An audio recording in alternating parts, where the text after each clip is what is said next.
കൊണ്ടുള്ള കാര്യങ്ങൾ മനസ്സിലാക്കാതെ പ്രവർത്തിക്കുന്നത് കൊണ്ടാണ് മനുഷ്യന് വേണ്ടാത്തൊരവസ്ഥ ഉണ്ടായിട്ടുണ്ട് പ്രകൃതിയിൽ. മനസ്സിലായോ ഞാൻ പറഞ്ഞത്? നമ്മൾ ഭൂമിയെ സ്നേഹിക്കാത്തതാണ് ഇപ്പൊ ഈ മഴ പെയ്യാനും വെയിൽ കൂടുതലാവാനും ഒക്കെ കാരണം പ്രകൃതിയെ സ്നേഹിക്കാത്തത് കൊണ്ടാണ്. നമ്മൾ പണ്ട് പ്രകൃതിയെ സ്നേഹിച്ചിരുന്നു. അന്ന് നിങ്ങൾ മഴയൊക്കെയാണ് കുറ്റം പറയുന്നത്. മഴയെ കുറ്റം പറയില്ലേ? മഴയെ കുറ്റം പറയുന്നില്ലേ? ഇല്ലെന്ന്. എന്തുകൊണ്ട് മഴ കൂടുതലാവുന്നു? മഴയ്ക്ക് കുറ്റം ഒന്ന് വെയില് കാണാത്ത എന്താന്ന്. വെയില് കണ്ടപ്പോ വെയിലൽപ്പം കൂടിക്കഴിയുമ്പോ നിങ്ങൾ പറയും എന്തുകൊണ്ട് മഴ പെയ്യാത്തത്? ഈ രണ്ടു കാര്യവും മഴയ്ക്കല്ലേ കുറ്റം? മഴയ്ക്കാണോ കുറ്റം? എന്നാ മഴയില്ലെങ്കിൽ നിങ്ങൾക്ക് ജീവിക്കാൻ പറ്റുമോ? പറ്റില്ല. മഴയില്ലെങ്കിൽ ജീവിക്കാൻ പറ്റില്ല. മഴ മാത്രമാണെങ്കിൽ പറ്റില്ല. ഈ മഴയും വെളിച്ചവും തരുന്നത് അല്ലെങ്കിൽ ഇതിനെ ഉത്പാദിക്കാൻ കഴിവ് ഉള്ളത് മനുഷ്യനെ കൊണ്ട് സാധിക്കുമോ? നിങ്ങളെ കൊണ്ട് മഴ പെയ്ക്കാൻ സാധിക്കുമോ? നിങ്ങളെ കൊണ്ട് സൂര്യനെ ഉദിപ്പിക്കാൻ പറ്റുമോ? അപ്പൊ ഇത് രണ്ട് ചെയ്യിക്കുന്ന ഒരു ശക്തി ഉണ്ടോ? ഉണ്ട്. നിങ്ങൾ ഇന്ന് രാവിലെ വീട്ടിൽ നിന്നും കട്ടിലയില് നിന്ന് എഴുന്നേറ്റ് കഴിയുമ്പോ ആരെങ്കിലും താഴെ നിങ്ങളെ കട്ടിൽ നിന്ന് താഴോട്ട് പോകാതെ തന്റെ കയ്യിൽ എടുത്ത് എഴുന്നേക്കുമോളെ നിന്റെ കർമ്മം നീ ചെയ്യുന്ന തലേന്ന് രാത്രി 10 മണിക്ക് നിങ്ങൾ കണ്ണടച്ചെന്ന് ഉറങ്ങുമ്പോ ആ കണ്ണ് തുറക്കാൻ വേണ്ടി തുറപ്പിക്കാൻ ഒരു ശക്തി ഉണ്ടോ? ഉണ്ടോ? ആ ശക്തിയുടെ പേരെന്താ? ആ ശക്തിയുടെ പേരാണ് ബ്രഹ്മം. ബ്രഹ്മത്തിന് പല പേരുകളാണ്. ആ പേരുകളാണ് ബ്രഹ്മത്തിന്റെ പല പേരുകളാണ് ഭഗവതി, ഭഗവാൻ. എന്താ ഞാൻ പറഞ്ഞ? ഭഗവതിയും ഭഗവാനും മനുഷ്യനും തമ്മിൽ വ്യത്യാസമുണ്ടോ? മനക്കുണ്ട്. ഞാൻ ആ പ്രത്യേക ടൈപ്പാണ് ഞാനെന്ന് പറയാൻ കാരണം ഞാൻ ഈ എന്തെങ്കിലും പറഞ്ഞു കഴിഞ്ഞാൽ അത് ജനങ്ങൾക്ക് മനസ്സിലാവുന്ന രീതിയിൽ പറയണം. മനസ്സിലാവാതെ പറഞ്ഞു കഴിഞ്ഞാൽ എന്ത് ഗുണം? ഏത് കാര്യമുണ്ടെങ്കിലും മനസ്സിലാവുന്ന രീതിയിൽ പറയണം. അപ്പോ ബ്രഹ്മത്തിന് പല പേരുകളുണ്ട്. ബ്രഹ്മം എന്ന് പറഞ്ഞു കഴിഞ്ഞാൽ 2 വാചകത്തില് നമുക്കത് പറയാം. ഞാൻ എന്റെ മനസ്സുകൊണ്ട് പറയാം. മനുഷ്യനെ കൊണ്ട് ചെയ്യാൻ പറ്റാത്ത കാര്യങ്ങൾ ചെയ്യുന്ന ചൈതന്യമാണ് ബ്രഹ്മം. എന്താ പറഞ്ഞ? എന്താ ഞാൻ പറഞ്ഞത്? മനുഷ്യനെ കൊണ്ട് ചെയ്യാൻ പറ്റാത്ത കർമ്മങ്ങൾ ചെയ്യുന്നവരാണ് ബ്രഹ്മം. ആ ബ്രഹ്മത്തിന് മറ്റൊരു പേര് ഭഗവതി, ഭഗവാൻ. ഭഗവതി എന്ന ഒരു പേര് കിട്ടണമെങ്കിൽ കാടാമ്പുഴ അമ്മയ്ക്ക് ഭഗവതി എന്ന പേര് കിട്ടണമെങ്കിൽ ഭഗം ഉള്ളവര് ആരാണോ അവർ ഭഗവതി, ഭഗമുള്ളവർ ആരാണോ അവർ ഭഗവാൻ.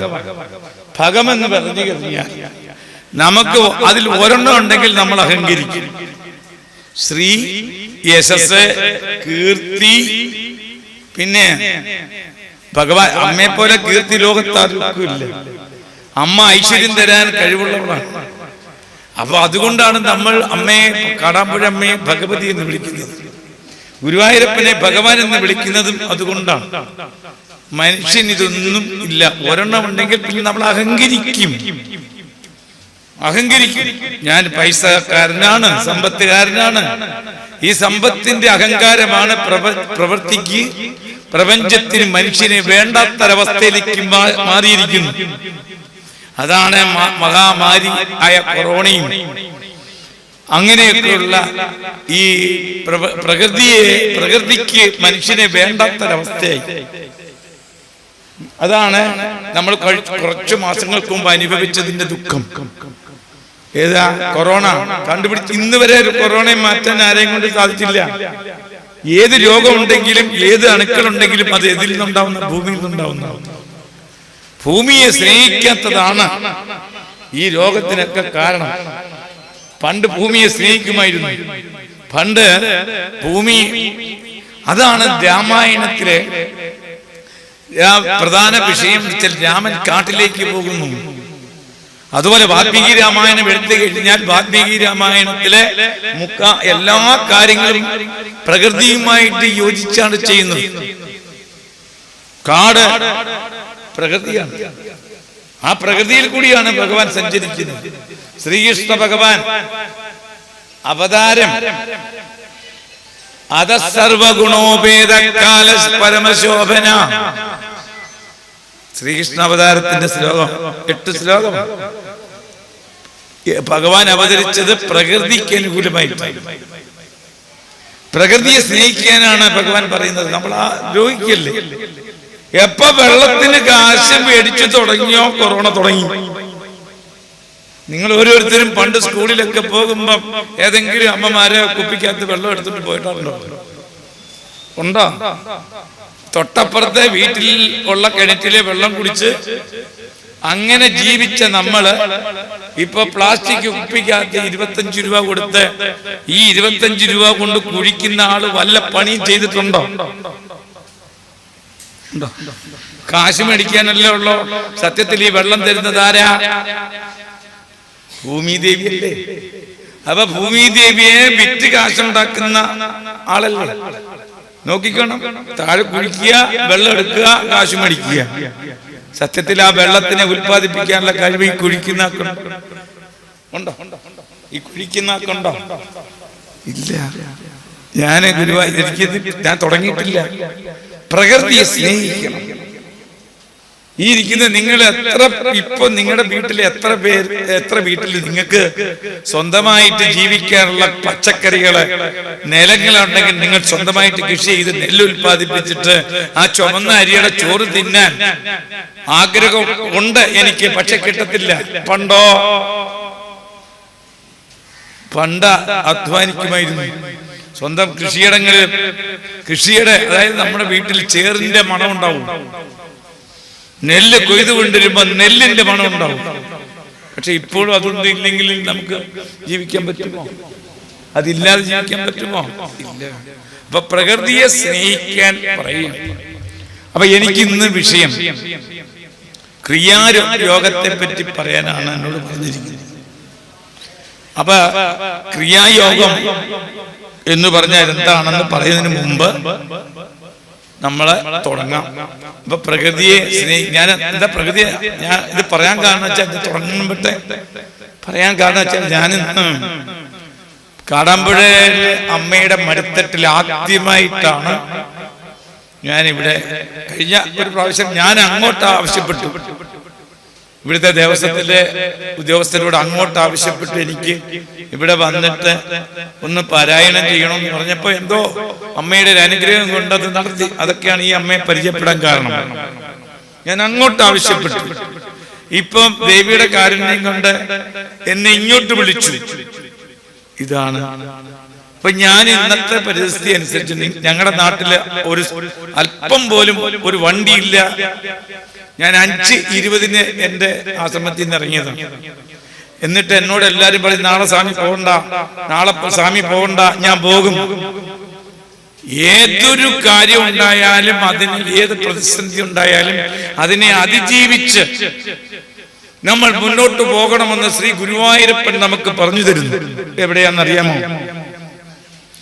ഏതൊരു കാര്യം ഉണ്ടായാലും വിഘ്നങ്ങൾ ഉണ്ടാവും. ആ വിഘ്നത്തെ ഇല്ലാതാക്കി തരണം ചെയ്ത് ലക്ഷ്യസ്ഥാനത്ത് എത്താൻ വേണ്ടി നമുക്ക് ഭഗവാൻ ഗുരുവായൂരപ്പൻ ഒരു അവതാരം എടുത്തിട്ടുണ്ട്. ഈ അവതാരത്തിന്റെ പേരറിയാൻ അറിയാം? ഗുരുവായൂരപ്പൻ എത്ര അവതാരം എടുത്തിട്ടുണ്ട്? ഇതാണ് കുഴപ്പം. 10 ബാക്കിയോ? ഗുരുവായൂരപ്പൻ 10 അവതാരമല്ല, മണ്ണ് എണ്ണി തീർക്കാൻ പറ്റുമെന്ന് മനസ്സിൽ വിചാരിച്ച മണ്ണ് ഒരുപക്ഷെ ലോകത്തുള്ള സകല മൺതരികൾ എണ്ണി തിട്ടപ്പെടുത്താൻ സാധിച്ചുവെങ്കിൽ പോലും ഗുരുവായൂരപ്പന്റെയും അമ്മയുടെയും അവതാരങ്ങൾ എണ്ണി തീർക്കാൻ പറ്റില്ല. പക്ഷേ നമ്മളിപ്പോ ഇരിക്കുന്ന ഇപ്പൊ ഞാൻ നിങ്ങൾക്ക് കഥ പറഞ്ഞു തരുന്നു, അല്ലെങ്കിൽ നിങ്ങളത് കേൾക്കുന്നു. ഇതൊരു മഹായജ്ഞമാണ്. ഈ യജ്ഞത്തിന്റെ പേരറിയാമോ നിങ്ങൾക്ക്? ഇപ്പൊ നിങ്ങൾ എന്റെ വാമൊഴിയിൽ നിന്ന് കേൾക്കുന്ന ഈ രാമന്റെ കഥ നമ്മൾ ഇത്രയും പേരും കൂടെ ചേരുമ്പോൾ ഒരു യജ്ഞമാണ്. ഈ യജ്ഞത്തിന്റെ പേരറിയോ? അല്ല, ഈ യജ്ഞം രാമായണം വായിക്കുന്നു, നിങ്ങൾ പറയുന്നു, നമ്മളെല്ലാവരും കേൾക്കുന്നു, കുറച്ച് സമയം നിങ്ങൾക്കുള്ള മനസ്സ് കുറച്ച് ഏകാഗ്രമാക്കിയിരിക്കുന്നു. ഇതൊരു യജ്ഞമാണ്. ഈ യജ്ഞത്തിനെ കവിഞ്ഞ് മറ്റൊരു യജ്ഞം ഇല്ല. ദേവിയെ പ്രീതിപ്പെടുത്താൻ പല ഉപാധികളുണ്ട്. വലിയ വലിയ സമ്പത്ത് മുടക്കിയിട്ട് യാഗം നടത്താം. ഇതൊക്കെ ദേവിയെ പ്രീതിപ്പെടുത്താനാണ്. പക്ഷെ അതിനെല്ലാം ഉപരിയാണ് ഈ യജ്ഞം. ഈ യജ്ഞത്തിന്റെ പേരാണ് ജ്ഞാനയജ്ഞം. ജ്ഞാനയജ്ഞം കരിഷ്യാമി എന്ന് ശ്രീമദ് ഭാഗവതം പറയുന്നു. കേട്ടിട്ടില്ലേ? സപ്താഹം നടത്താറുണ്ട് ഇവിടെ. ജ്ഞാനയജ്ഞം കരിഷ്യാമി. അപ്പോ ജ്ഞാനയജ്ഞം കരിഷ്യാമി എന്നാണ്. ജ്ഞാനയജ്ഞത്തിനേക്കാൾ വലിയൊരു യജ്ഞം വേറെ ഇല്ല. അപ്പൊ നമ്മൾ ദേവിയെ പറ്റി അറിയണം, ഭഗവാനെ പറ്റി അറിയണം. ഹിന്ദുക്കൾക്ക് ധാരാളം ഈശ്വരന്മാരുണ്ട്, ദേവന്മാരുണ്ട്. ഹിന്ദുക്കൾക്ക് എത്ര പേരറിയാം നമ്മുടെ ദേവന്മാരുടെ ഉത്ഭവത്തെ പറ്റി? ഇങ്ങനെയൊക്കെയുള്ള ഈ ആധ്യാത്മികമായിട്ടുള്ള കാര്യങ്ങൾ പഠിക്കാനോ പഠിപ്പിക്കാനോ ഈ ക്ഷേത്ര ഭാരവാഹികൾ മുതിരുന്നില്ല.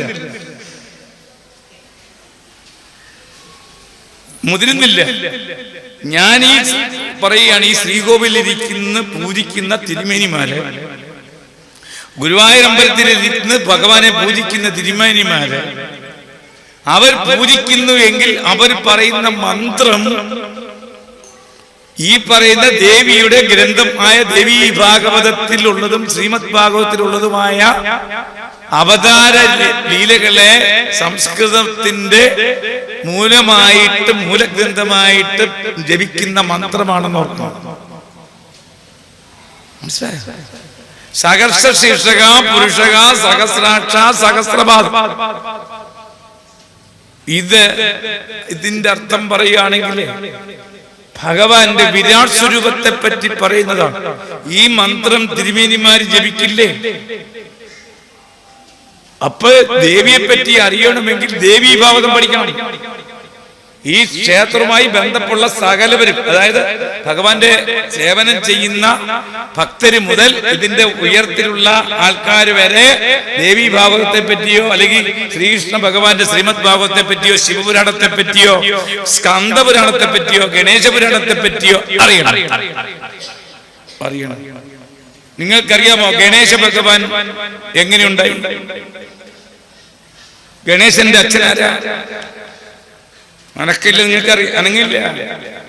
ഗണേശ നിങ്ങളെ ഓം ഗണപതയെ നമ. ഗണേശന്റെ അമ്മയാരാ? അച്ഛനാരാ?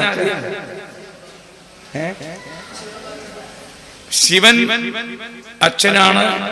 പാർവതി പ്രസവിച്ചിട്ടുമില്ല, പിന്നെങ്ങനെ അമ്മയെ? പാർവതി പ്രസവിച്ചിട്ടില്ല ഗണേശനെ. സുബ്രഹ്മണ്യന്റെ അമ്മയാരാ? പാർവതി. നമ്മൾ കണക്കാക്കുന്ന പ്രസവിച്ചിട്ടില്ല. ഈ ഗണേശനെയോ അല്ലെങ്കിൽ സുബ്രഹ്മണ്യ സ്വാമിയോ പറ്റി നമ്മൾ വന്നിട്ട് ഭഗവാനെ എനിക്ക് അനുഗ്രഹം തരണേ എന്ന് നമ്മൾ കൈകൂപ്പിക്കൊണ്ട് ആ ഓരോ ദേവന്റെ അരിക്കൽ ചെല്ലുമ്പോ ആ ദേവൻ എങ്ങനെയുണ്ടായി, ആ ദേവന്റെ ഉത്ഭവം എന്താണ് ഹിന്ദുക്കളായി നമ്മൾ അറിയണോ?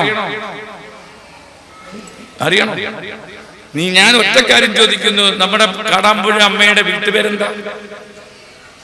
കാടാമ്പുഴ അമ്മ എന്ന് പറയുന്ന അമ്മയുടെ വീട്ടുപേരെന്താ?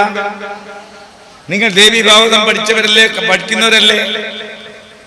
അമ്മയുടെ മൂലമന്ത്രം, ദേവീ ഭാഗവത്തിലെ മൂലമന്ത്രം 18,000 ശ്ലോകമുള്ള ദേവീ ഭാഗവതം ഉണ്ടാവാനുള്ള ശ്ലോകം എന്താ? പറയൂ. സർവം കല്ലിതം ഏവാകം നാനുദസ്തി സനാതനം. ഇതാണ് ദേവീ ഭാഗവതത്തിന്റെ ദേവി പറഞ്ഞ വാക്ക്. നിങ്ങൾ പാറമേക്കാവിൽ പോയിട്ടുണ്ടോ? തൃശ്ശൂര്? ഇനിയെങ്കിലും പോകുമ്പോൾ അവിടെ മുകളിൽ എഴുതി വെച്ചിട്ടുണ്ട് ഞാൻ ഈ പറഞ്ഞ മഹാമന്ത്രം. ഇവിടെ എഴുതി വെച്ചിട്ടില്ല, അത് വേറെ കാര്യം. ഇവിടെ ആരെങ്കിലും എഴുതി വെക്കണം. സർവം കല്ലിതം ഏവാകം ജ്ഞാനിതസ്തി സനാതനം.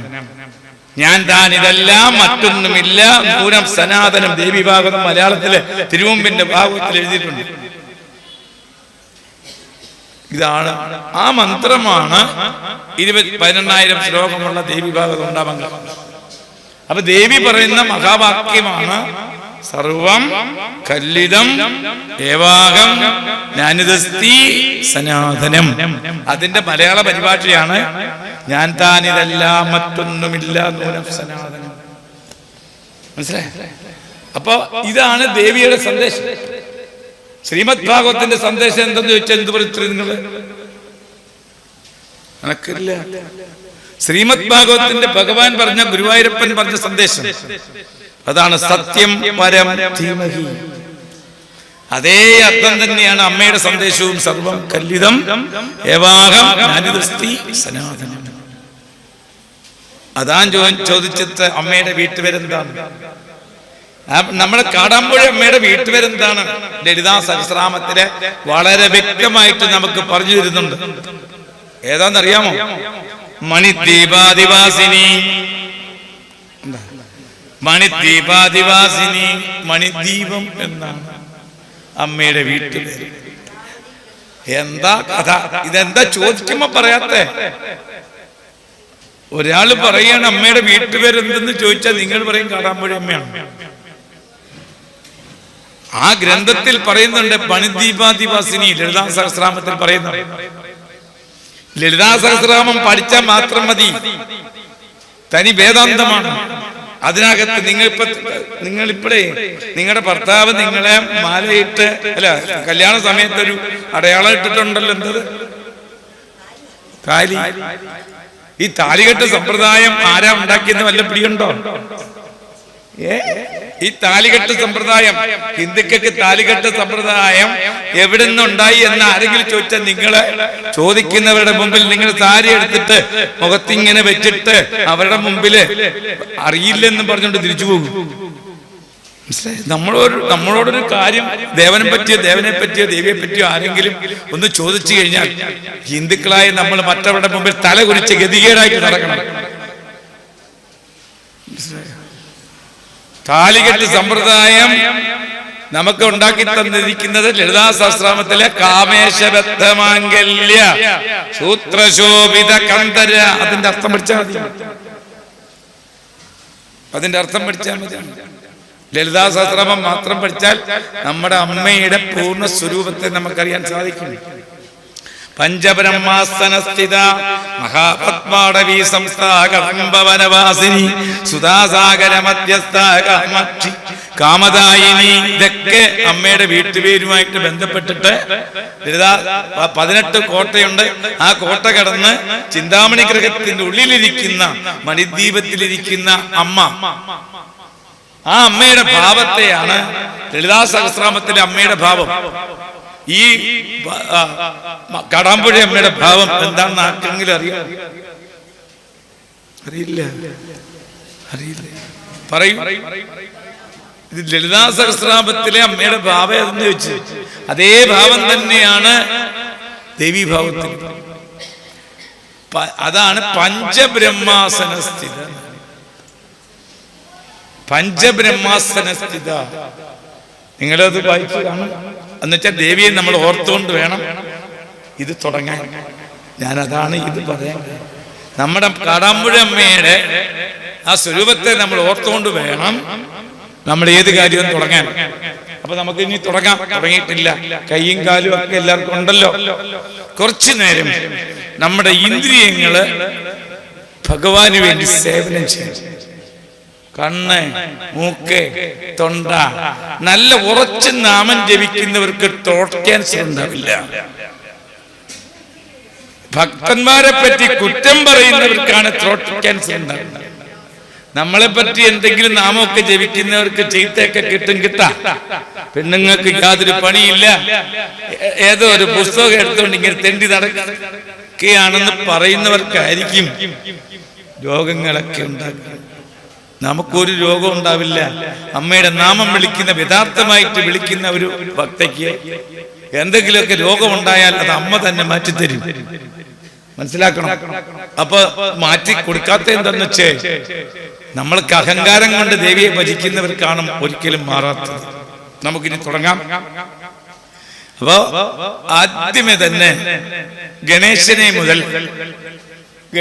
മുതൽ അയ്യപ്പസ്വാമി വരെ നിങ്ങളുടെ വീട്ടിൽ നിങ്ങൾ ദിവസേന ഓർക്കണം. പിന്നെ മറ്റൊരു കാര്യം കൂടെ പറയട്ടെ. ഒരു മാസത്തിൽ ഒരു പ്രാവശ്യമെങ്കിലും നിങ്ങളെ ഈ തരത്തിൽ എത്തിച്ച ഗുരുക്കന്മാരുണ്ട്. ഇവിടെ ഇപ്പൊ എല്ലാരും പ്രായം ചെന്നിട്ടുള്ള ആൾക്കാരാണ് ഇത് കഥ കേൾക്കുന്നത്. ചെറുപ്പക്കാരെങ്കിലും ഉണ്ടോ? ഇല്ല. യുവതികൾ ആരെങ്കിലും ഉണ്ടോ? അതുമില്ല. പിന്നെ എന്ത് തലമുടി നരച്ച് ഇനിയിപ്പൊ എന്തായാലും ഇപ്പൊ ഒന്നുമില്ല. എന്നാ കുറച്ചേരം ഇരുന്ന ആ കടമ്പുഴ അമ്മയുടെ കസേരയിൽ ഇരുന്ന് കഴിഞ്ഞാൽ 12 മണിയാകുമ്പോ പ്രസാദവും കിട്ടും. ഇതൊക്കെ സത്യത്തിൽ ഇതൊക്കെ മനസ്സിലാക്കേണ്ടത് ഇന്നത്തെ തലമുറ, ചെറുപ്പമായിട്ടുള്ള തലമുറകളാണ്. ചെറിയ കുഞ്ഞുങ്ങളാവുമ്പോഴേ തന്നെ അമ്മയുടെ ഈ മഹത്വങ്ങളൊക്കെ ചെറിയ കുട്ടികൾക്കൊക്കെ പറഞ്ഞു കൊടുക്കുമ്പോൾ അവർ വളർന്ന് വലുതായി കഴിഞ്ഞാൽ ഈ മക്കളുടെ കയ്യിൽ നിന്നുള്ള അടി അമ്മയ്ക്ക് കിട്ടില്ല. ഇപ്പം അമ്മയുടെ ശരീരത്തിൽ നോക്കിയ അടി മക്കള് നടത്തിയിട്ടാണ് അവർ പ്രാക്ടീസ് ചെയ്യുന്നത്. ആ ഒരു തരത്തിൽ എത്തിക്കഴിഞ്ഞു. തലമുടി നരച്ചിട്ടുള്ള ഒരമ്മ ഇപ്പൊ മക്കൾക്ക് വേണ്ടട്ട ആ തരത്തിലേക്ക് എത്തിക്കഴിഞ്ഞു. എന്താ ഈ ഇരിക്കുന്ന നിങ്ങളുടെ മക്കള് നോക്കുമെന്ന് വിചാരിച്ച് ഇനി ഒരു കർമ്മം ചെയ്യണ്ട. ഇത് എങ്ങനെങ്കിലും ഒന്ന് ചത്ത് കിട്ടിയാൽ മതിയാ. പൈസ ഉണ്ടെങ്കിൽ പെട്ടെന്ന് അത് എടുത്ത് വിനിയോഗിക്കാമെന്നാണ് ഇന്നത്തെ അവസ്ഥയിൽ. തലമുടി നരച്ചു കഴിഞ്ഞാൽ പിന്നെ മക്കൾക്കോ മരുമക്കൾക്കോ ഒന്നും ആവശ്യമില്ലാത്ത 2 ജഡങ്ങള്, ഒന്നൊരച്ഛനും ഒരു അമ്മയും. ആ ഒരു സിറ്റുവേഷനിൽ ഞാൻ വെറുതെ അല്ല, നിങ്ങൾ ഗുരുവായൂർ പരിസരത്തൊക്കെ നിന്ന് നോക്കെ ഓരോ ഫ്ലാറ്റില് 2 ജീവച്ഛവങ്ങൾ ഇരിപ്പുണ്ട്. ഒരച്ഛനും ഒരമ്മയും. മക്കൾ അവിടെ കൊണ്ട് അമ്പലത്തിന്റെ മുമ്പേ ആനയെ കൊണ്ട് നടക്കി വെക്കുന്നതോണാണ്. ഒരു ഫ്ലാറ്റ് കെട്ടിയിട്ട് കൊടുക്കും. അവിടെ അച്ഛനെ അമ്മയും അവിടെ ഇരുത്തും. അവര് മരിച്ച പോലും 15 ദിവസം കഴിയുമ്പോഴാണ് അച്ഛനെ മരിച്ചു കിടക്കുന്നതായിട്ട് മക്കളറിയുന്നത്. ആ ഒരു സിറ്റുവേഷനിലേക്ക് മാറിയിരിക്കുന്ന അമ്മമാർ. അതാണ് നമ്മൾ മനസ്സിലാക്കേണ്ടത്. അപ്പൊ നമുക്കിനി ജയ ഗണേശ ജയ ഗണേശ ജയ ഗണേശ പാകിമം ശ്രീ ഗണേശ ശ്രീ ഗണേശ ശ്രീ ഗണേശ രക്ഷമാം ജയ ഗണേശ പാകിമം ശ്രീ ഗണേശ ശ്രീ ഗണേശ രക്ഷമാം ശരവണ ഭവ ശരവണ ഭവ ശരവണ ഭവ പാകിമം സുബ്രഹ്മണ്യ സുബ്രഹ്മണ്യ സുബ്രഹ്മണ്യ രക്ഷമാം ശരവണ ഭവ ശരവണ ഭവ പാകിമം സുബ്രഹ്മണ്യ സുബ്രഹ്മണ്യ രക്ഷമാം ജയ ഗണേശ ജയ ഗണേശ ജയ ഗണേശ പാകിമം ശ്രീ ഗണേശ ശ്രീ ഗണേശ ശ്രീ ഗണേശ രക്ഷമാം അമ്മേ നാരായണ ദേവി നാരായണ ലക്ഷ്മി നാരായണ അമ്മേ നാരായണ ദേവി നാരായണ ലക്ഷ്മി നാരായണ ഭദ്രേ നാരായണ ജയ ഗണേശ ജയ ഗണേശ ജയ ഗണേശ ശ്രീ ഗണേശ ശ്രീ ഗണേശ ശ്രീ ഗണേശ രക്ഷമാം ഓം നമോ ഭഗവതി വാസുദേവായ ഓം നമോ ഭഗവതി വാസുദേവായ ഓം നമോ വാസുദേവായ ഓം നമോ ഭഗവതി വാസുദേവായ ഓം നമോ വാസുദേവായ ഓം നമോ ഭഗവതി ഹരേ രാമ രാമ രാമ ഹരേ ഹരേ ഹരേ കൃഷ്ണ ഹരേ രാമ രാമ രാമ ഹരേ ഹരേ ഹരേ കൃഷ്ണ ഹരേ ഓം നമോ ഭഗവതി വാസുദേവായ ഓം നമോ ഭഗവതി ഓം നമോ ഭഗവതി വാസുദേവായ ഓം നമോ ഭഗവതേ നാരായണായ നമ നാരായണായ നമ നാരായണായ നമ നാരായണ നാരായണായ നമ നാരായണായ നമ നാരായണായ നമ നാരായണ. ഓം നമോ ഭഗവതേ വാസുദേവായ ഓം നമോ ഭഗവതേ വാസുദേവായ ഓം നമോ വാസുദേവായ ഓം നമോ ഭഗവതേ ഓം നമ ശിവായ ഓം നമ ശിവായ ഓം നമ ശിവായ ഓം നമ ശിവായ ഓം നമ ശിവായ ഓം നമ ശിവായ ഓം നമ ശിവായ ഓം നമ ശിവായ ഹര ഹര രുദ്ര മഹാദേവ ശിവ ശിവ രുദ്ര മഹാദേവ ശംഭോ രുദ്ര മഹാദേവ ശങ്കര രുദ്ര മഹാദേവ ദേവാ പോരാ ശിവ ശിവ രുദ്ര മഹാദേവ ശംഭോ രുദ്ര മഹാദേവ ശങ്കര രുദ്ര മഹാദേവ ഹര ഹര രുദ്ര ദേവ ശിവ ശിവ രുദ്ര മഹാദേവ ശംഭോ രുദ്ര മഹാദേവ ശങ്കര രുദ്ര മഹാദേവ അമ്മേ നാരായണ ദേവി നാരായണ ലക്ഷ്മി നാരായണ ഭദ്രേ നാരായണ അമ്മേ നാരായണ നാരായണ ലക്ഷ്മി നാരായണ ഭദ്രേ നാരായണ സ്വാമി ശരണം ശരണമെന്തയ്യപ്പ സ്വാമി അല്ലാതൊരു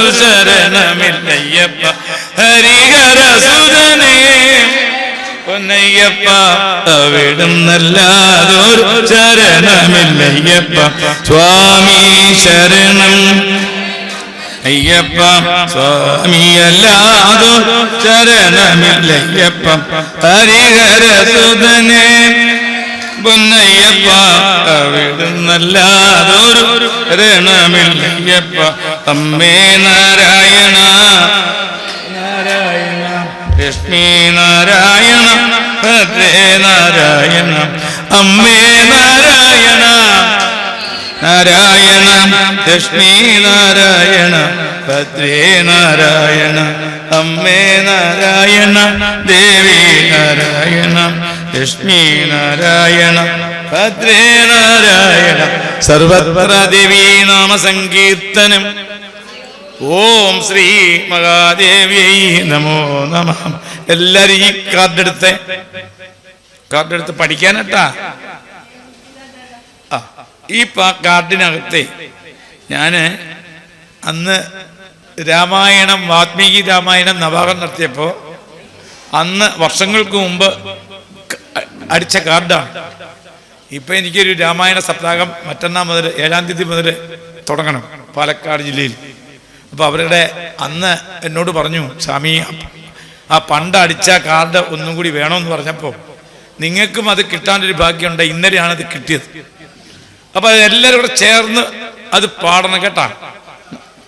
എല്ലാവരും കൂടെ ജയ ജയ രാമകഥേ വിമലേ ജയ ജയ രാമകഥേ ജയ ജയ സീത രാമസ്വരൂപിണി ജയ ജയ രാമകഥേ വിമലേ ജയ ജയ രാമകഥേ വാരുണി മുഖപത്മാത് ഗളിതം കുശലവ പരിഗീതം ശ്രുതിവത്യം രഘുകുലതിലകോ രമേ ശ്രുതിരമ്യം വിമലേ ജയ ജയ രാമകഥേ ഗായത്രി നാരദോവി ത്വാമിക ത്രിഭുവന സഞ്ചാരി വീണാം രണയൻ ദേവമുനീന്ദ്രോ ദേവലേന സഹിതോ വിമലെ ജയ ജയ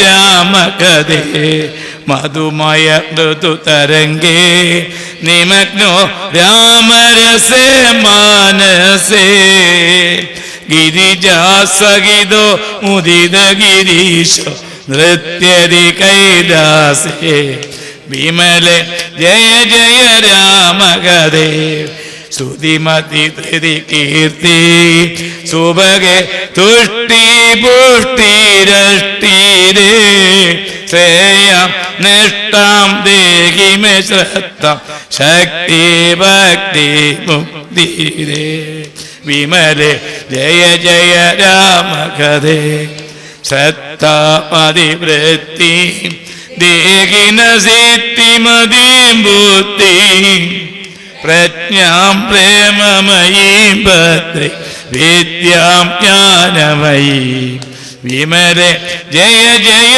രാമകഥേ മോക്ഷേശ്യാമപിതാം ത്യക്ത്വാ കവീശ്വരോ ബലവാൻ ത്വാമിക പീത്വാ നൃത്യതി ധീരോ രാമഭക്ത ഹനുമാൻ വിമലെ ജയ ജയ രാമകഥേ ജയ ജയ രാമകഥേ വിമലെ ജയ ജയ രാമകഥേ ജയ ജയ സീത രാമസ്വരൂപിണി ജയ ജയ സീത രാമസ്വരൂപിണി ജയ ജയ രാമകഥേ വിമലെ രാമകഥേ ജയ ജയ രാമകഥേ വിമലെ ജയ ജയ രാമകഥേ ജയ ജയ സീത രാമസ്വരൂപിണി ജയ ജയ രാമകഥേ വിമലെ. അതിനി വീട്ടിലെല്ലാരും പാടുമല്ലോ, പാടൂ. അല്ലെങ്കിൽ ഈ കാർഡ് അതോ ഇനി ഈ കാർഡ് മടക്കി പിന്നെ കടല പൊതിയാൻ പറ്റില്ലെന്ന് തോന്നുന്നു. അല്ല അതായി മടക്കി കടല പൊതിയാൻ നമുക്ക് എന്ത് കിട്ടിയാലും ഒന്നുകിൽ തിന്നുക അല്ലെങ്കിൽ പൊതിയുക, അല്ല അതേ പറ്റൂ. ഞാൻ കണ്ടിട്ടുണ്ട് ഒരു നോട്ടീസ് കണ്ടു കഴിഞ്ഞാൽ ആ നോട്ടീസിന്റെ പരിപാടി തീരുന്നതിന് മുമ്പേ ചിലപ്പോൾ ഇവിടുത്തെ തന്നെ നോട്ടീസ്, നിങ്ങൾ ശ്രദ്ധിച്ചോ, ഈ നോട്ടീസിന്റെ പരിപാടിയുടെ ഡേറ്റ് കഴിഞ്ഞ് മാത്രമേ ആ നോട്ടീസ് എന്തെങ്കിലും ചെയ്യാൻ പറ്റൂ. ആ ഡേറ്റിന് മുമ്പ് തന്നെ പലയിടത്തും കിടക്കുകയും കാണാം, പല സാധനങ്ങൾ പൊതിഞ്ഞ് വീട്ടിൽ കൊണ്ടുവെക്കുന്നതും കാണാം. അത് അങ്ങനെ ആരെങ്കിലും ചെയ്തു കഴിഞ്ഞാൽ ദേവിയോട് ചെയ്യുന്ന ഏറ്റവും വലിയ അപരാധട്ട, അതിൻ്റെ ദുഃഖം ഒരിക്കലും തീരില്ല. ഇനി ദേവി തന്ന ചന്ദനം, കുങ്കുമം, പുഷ്പങ്ങള് അതൊക്കെ നിങ്ങൾ ശ്രീകോവിലിനുള്ളിൽ നിന്ന് മേടിച്ചു കഴിഞ്ഞ് അറിയാതെങ്ങാനും ഒരു പുഷ്പം എങ്ങാനും അങ്ങനെ നടന്നു പോകുന്ന വഴി അറിയാതെ വീണ് ആ പുഷ്പത്തിലെ ഏതെങ്കിലും ഒരാൾ ചവിട്ടിയാൽ നിങ്ങൾക്ക് എന്ത് കിട്ടുമെന്നറിയാമോ? സമുദ്രമഥനം നടത്തേണ്ട ഗതികേട് വരും. പാലാഴി കടഞ്ഞ അമൃത് കഴിക്കേണ്ട ഗതികേട് വരും. എന്തിനാ അമൃത് കഴിച്ചേ? എന്തിനാ അമൃത് കഴിച്ചേ? എന്താ ജരാനരകൾ ഉണ്ടാവും. ദേവന്മാർക്ക് ജരാനരകൾ ഉണ്ടാവുന്നതല്ല. നമ്മൾ ഈ പ്രസാദങ്ങൾ വേണ്ടതുപോലെ ഉപയോഗിച്ചിരുന്നു കഴിഞ്ഞാൽ നമ്മുടെ ഇന്ദ്രിയങ്ങൾക്കൊക്കെ ബലം കുറയും, എന്നുവെച്ചാൽ ശക്തിഹീനരായിത്തീരും, രോഗികളായിത്തീരും. പ്രസാദം അത് മാന്യമായി ചെയ്യാത്തത് കൊണ്ടാണ് ഈ ദേവന്മാർക്ക് ഈ അവസ്ഥ ഉണ്ടായത്. അപ്പൊ നമ്മള് കാടാമ്പുഴ അമ്മയുടെ പ്രസാദം എന്തായാലും അതെങ്ങാണം അറിയാതെ പോലും മറ്റൊരാൾ ചവിട്ടാൻ പാടില്ല. കാടാമ്പുഴ അമ്മയുടെ ഈ പരിസരം മൊത്തം അമ്മയുടെ ശരീരമാണ്. ആ ശരീരത്തിലെ ചന്ദനം എന്തെങ്കിലും നമുക്ക് ഈ ഉണ്ണാനെ ഈ കായ്ക്കാത്ത ഇങ്ങനെ ഇരിക്കുമ്പോൾ ഇത് കൈ എവിടെയെങ്കിലും ഒന്ന് കൊണ്ടുവെക്കണമല്ലോ ഈ സാധനങ്ങളെ. അപ്പൊ എന്നൊരു ഭിത്തിയെ തൂത്തേക്കാം. ഈ കൈക്ക് ചോറിടാൻ പോകുമ്പോഴേ ഇത് ഈ ചന്ദനമൊക്കെ കഴിഞ്ഞാൽ പിന്നെ അപ്പോഴുണ്ട് ഭിത്തിയിൽ തൂത്തു, അത് മതി. നിങ്ങളുടെ ശരീരത്തിൽ നല്ല വസ്ത്രം ഇട്ടുകൊണ്ടിരിക്കുക, ആ സമയത്ത് ഒരു ചാണകം ഞാനൊന്ന് പുരട്ടി നോക്കിയേ ശരീരത്തിൽ, എന്നെ തല്ലില്ലേ?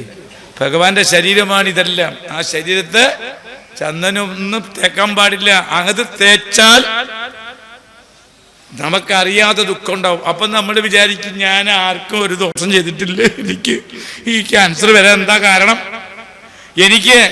ഞാൻ ആർക്കും ഒരു ഉപദ്രവം ചെയ്തിട്ടില്ല, ഈ ഒരു കാര്യം മാത്രം ചെയ്താൽ മതി. പ്രസാദം വേണ്ടതുപോലെ ഉപയോഗിക്കണം. ഇത് പ്രസാദമാണ്, ഭഗവാന്റെ നാമങ്ങൾ പ്രസാദമാണ്. അപ്പൊ എനിക്ക് ഇനി വിഷയത്തിലേക്ക് കടക്കാം. അതായത് കിഷ്കിന്ധാ കാണ്ഡത്തിലെ 4-ാമത്തെ സർഗം. ആരൊക്കെ ഒരുവിധം സംസ്കൃതം അറിയാവുന്നൊരു കൈപൊക്കിയെ? സംസ്കൃതം അറിയാം? കിഷ്കിന്ധാ കാണ്ഡത്തിലെ അധ്യാത്മരാമായണം മൂലമാണ്. ഇനി ആരെങ്കിലും ഇതിനെപ്പറ്റി അറിയാൻ പറ്റത്തില്ലെങ്കിൽ നിങ്ങളിപ്പോൾ പാരായണം ചെയ്യുന്ന അധ്യാത്മരാമായണം എഴുതിയതാരാ? നിങ്ങളിപ്പോൾ പാരായണം ചെയ്യുന്ന അധ്യാത്മരാമായണം എഴുതിയതാരാന്ന്? എഴുത്തച്ഛൻ എഴുതാൻ കാരണം ഈ ഗ്രന്ഥമാണ്. അധ്യാത്മരാമായണത്തിന്റെ മൂലഗ്രന്ഥമാണ് സംസ്കൃതം. മനസ്സിലായോ? അതിനകത്ത് ഇപ്പൊ എനിക്ക് പറയേണ്ടതായിട്ടുള്ള വിഷയം കിഷ്കിന്ധാ കാണ്ഡത്തിലെ 4-ാമത്തെ സർഗമാണ്. ഇപ്പൊ കിഷ്കിന്ധാ കാണ്ഡത്തിലെ 4-ാമത്തെ സർഗം, കിഷ്കിന്ധാ കാണ്ഡത്തിലെ 4-ാമത്തെ സർഗമാണ് ഇന്ന് എനിക്ക് പറയേണ്ടതായിട്ടുള്ള വിഷയം. വളരെ ഗഹനമായ 2 മണിക്കൂർ കൊണ്ടോ 3 മണിക്കൂർ കൊണ്ടോ പറയാൻ പറ്റാത്ത വേദാന്ത സാരമായിട്ടുള്ള ഒരു ഭാഗമാണ് ക്രിയാമാർഗം. അത് നമുക്ക് അല്പം പറയാനേ സാധിക്കുള്ളൂ. സംസ്കൃതം അറിയാവുന്നവർ നോക്കിക്കോളൂ. സംസ്കൃതം കുറച്ചറിയാവുന്നവർ നിങ്ങളുടെ അധ്യാത്മരാമായണത്തിലെ ക്രിയാമാർഗത്തിന്റെ അതേ ആശയങ്ങൾ അതിന്റെ മൂലഗ്രന്ഥത്തിലെ കിഷ്കിന്ധാ കാണ്ഡത്തിലെ 4-ാമത്തെ സർഗമാണ്. ആർക്ക് അല്പമൊക്കെ വായിക്കാൻ അറിയാവുന്ന ഈ ബുക്ക് നോക്കിയിരുന്നോളൂ. എന്താ കഥ? ഭാഗവതം നിങ്ങൾ വായിക്കുന്നില്ലേ?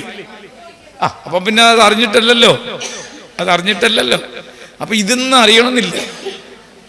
നിങ്ങൾ ലളിതാ സഹസ്രനാമം ജപിക്കുന്നു, എല്ലാ ശ്ലോകത്തിന്റെ അർത്ഥം അറിഞ്ഞിട്ടാണോ? ലളിതാ സഹസ്രനാമത്തിന്റെ അർത്ഥം,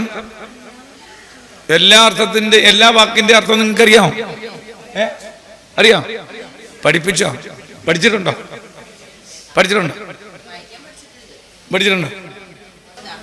അർത്ഥം കൂടെ അറിയണം. അതിനകത്തെ ഒന്ന് ശ്രീമാത, അതിന്റെ അർത്ഥം എന്താ? അപ്പൊ ഈ പുൽക്കൊടിയുടെ അമ്മയാരാ? നിങ്ങളുടെ അമ്മയാരാ? നിങ്ങളുടെ അമ്മയുടെ ഗർഭപാത്രത്തിൽ നിങ്ങൾ വാടകയ്ക്ക് എടുത്തൊരു ഗർഭം ആണ്. യഥാർത്ഥ അമ്മ നമ്മുടെ കടാമ്പുഴ അമ്മ. യഥാർത്ഥ അമ്മ കടാമ്പുഴ അമ്മയാണെങ്കിൽ അപ്പൊ നിങ്ങളുടെ അമ്മയോ? അമ്മയല്ല. ഒരു വാടകയ്ക്ക് ഒരു ഗർഭപാത്രം ഇരിക്കാൻ, ജീവനിരിക്കാൻ ഒരു പ്രതലം, ആ ജീവനിരിക്കാൻ ഒരു പ്രതലമാണ് ശരീരം. എന്താ കഥ? ജീവൻ, ഒരു വസ്തു ഇരിക്കാനുള്ള ഒരു പ്രതലമാണ് ശരീരം. ഈ മൈക്കിരിക്കണമെങ്കിൽ ഒരു പ്രതലം വേണം, ഈ ബുക്കിരിക്കണമെങ്കിൽ അതിനൊരു പ്രതലം വേണം. അതുപോലെ നിങ്ങളായ ജീവൻ ഇരിക്കാൻ ഒരു പ്രതലമാണ് ശരീരം. ആ ശരീരം എത്ര വസ്തുക്കളെ കൊണ്ട് നിർമ്മിച്ചിരിക്കുന്നു? പിന്നെന്തോ പഠിച്ചേ?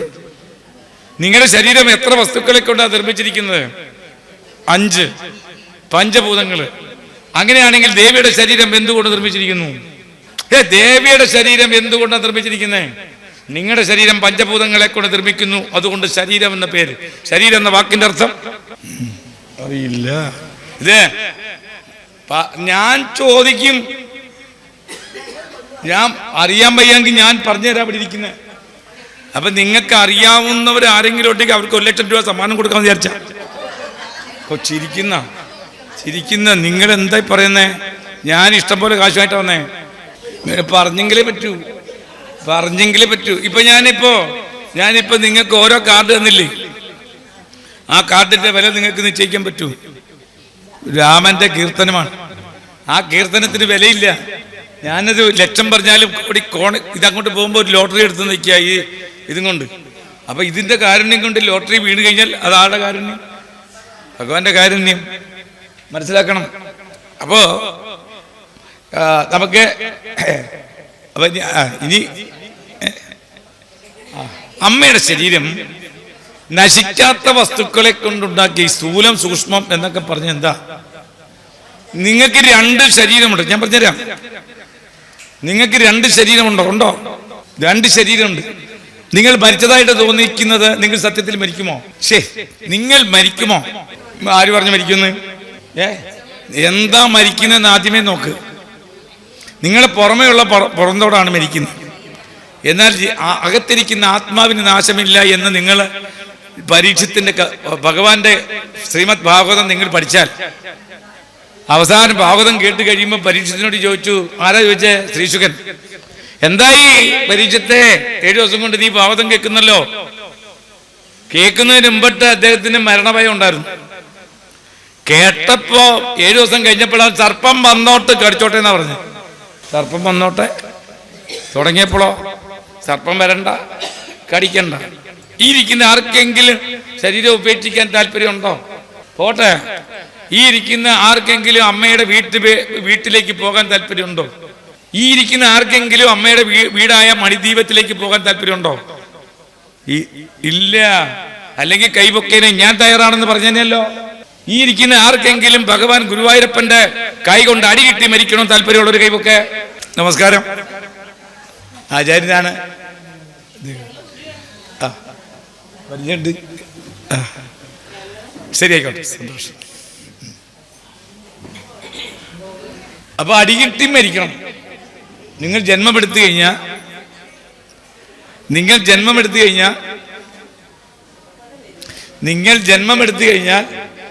നിങ്ങൾ പ്രാർത്ഥിക്കേണ്ടത് മരിക്കുന്നെങ്കിൽ ഗുരുവായൂരപ്പന്റെയോ അമ്മയുടെയോ സ്വരൂപം കണ്ട് മരിക്കാൻ ഭഗവാൻ അമ്മ അനുഗ്രഹിക്കണമേ എന്ന് പ്രാർത്ഥിച്ച് കിടക്കണം. മരിക്കാൻ സമയത്ത് ആ രൂപത്തെ കണ്ടുകൊണ്ട് മരിച്ചാൽ നിങ്ങൾക്ക് മണിദ്വീപത്തിലേക്ക് എത്താം. അല്ലെങ്കിൽ ഗുരുവായൂരപ്പന്റെ വാസസ്ഥാനം എവിടെയാ? വൈകുണ്ഠം. പിന്നെ ഒരു വീടും കൂടെ ഉണ്ട്. ഗുരുവായൂരപ്പന് 2 വീടാണ്. ഒന്ന് വൈകുണ്ഠം, ശരിയാണ്. ആ വൈകുണ്ഠത്തില് ഭഗവാന്റെ സഹധർമ്മിണി ആര്? ലക്ഷ്മി ദേവി. അപ്പൊ ഈ 2 കാലുള്ള ഭഗവാൻ എവിടെ താമസം? ചിരിക്കുന്ന വൈകുണ്ഠത്തിൽ താമസിക്കുന്ന ഗുരുവായൂരപ്പന്റെ ഭാവം എന്താ? ശശങ്കചക്രം സ കിരീടകുണ്ടലം സ പീതവസ്ത്രം സരസീരികേക്ഷണം. പിന്നെയോ 4 ഭുജങ്ങള്. അങ്ങനെയുള്ള ആ രൂപത്തിലിരിക്കുന്ന ഭഗവാന്റെ സഹധർമ്മിണി ലക്ഷ്മി. ഈ 2 കാലുള്ള ആളെവിടെ താമസം? അയാൾക്കുള്ള ഭാര്യയുടെ പേര് 2 കാലുള്ള ശ്രീ ഗുരുവായൂരപ്പൻ എവിടെ താമസിക്കുന്നു? എവിടെയാ? ആര് പറഞ്ഞു വൃന്ദാവനത്തിലാണെന്ന്? ഭഗവാൻ ലീല നടത്തിയ സ്ഥലമാണ് ദ്വാരകയും വൃന്ദാവനയും. കണ്ടോ? എവിടെ പഠിച്ചു? ഞാൻ പറഞ്ഞു തരാം. ഗോലോകം. ഗോലോക കേട്ടപ്പം മനസ്സിലായി. ഗോലോകത്താണ് ദ്വിഭുജനായ ഭഗവാൻ. അദ്ദേഹത്തിന്റെ സഹധർമ്മിണി രാധ. ഇതൊക്കെ പറയുമ്പോ നമുക്ക് ഇത് പറയാൻ സമയം കിട്ടില്ല. അപ്പൊ അതുകൊണ്ട് രാധ, ആ രാധ 2 ആ ലക്ഷ്മി ദേവി 2 രാധ. എപ്പോഴാണ് 2 അറിയാമോ? രാസക്രീഡ സമയത്ത്. രാസക്രീഡ നടന്നുകൊണ്ടിരിക്കുമ്പോ 2 ഭാവമായിട്ട് മേറി. ഗുരുവായൂരപ്പന് ഏറ്റവും നല്ല പൂജയിലെ 1ാമത്തെ സ്ഥാനം ഏത് പുഷ്പത്തിനാണ്? ഗുരുവായൂരപ്പന് ഇഷ്ടമുള്ള പുഷ്പം ഏതെന്ന്? താമര. ആര് പറഞ്ഞു? തുളസി. തുളസി എന്ന വാക്കിന്റെ അർത്ഥം തുളസി എന്ന അതിന് പേരിൽ അർത്ഥമുണ്ട്. ഈ തുളസി എന്ന പേര് കിട്ടാൻ കാരണമുണ്ട്. ഇനി ഞാൻ പറഞ്ഞു തരാമെന്നേ. തുളസി എന്ന് വെച്ചാൽ ലക്ഷ്മി ദേവി നല്ല തുലനം ചെയ്യാൻ സാധിക്കാത്തവൾ, പകരം നിൽക്കാൻ ഒരാളില്ല. പുഷ്പങ്ങളിൽ ഏറ്റവും വെച്ചിട്ട് ശ്രേഷ്ഠമായിട്ടുള്ള പുഷ്പം.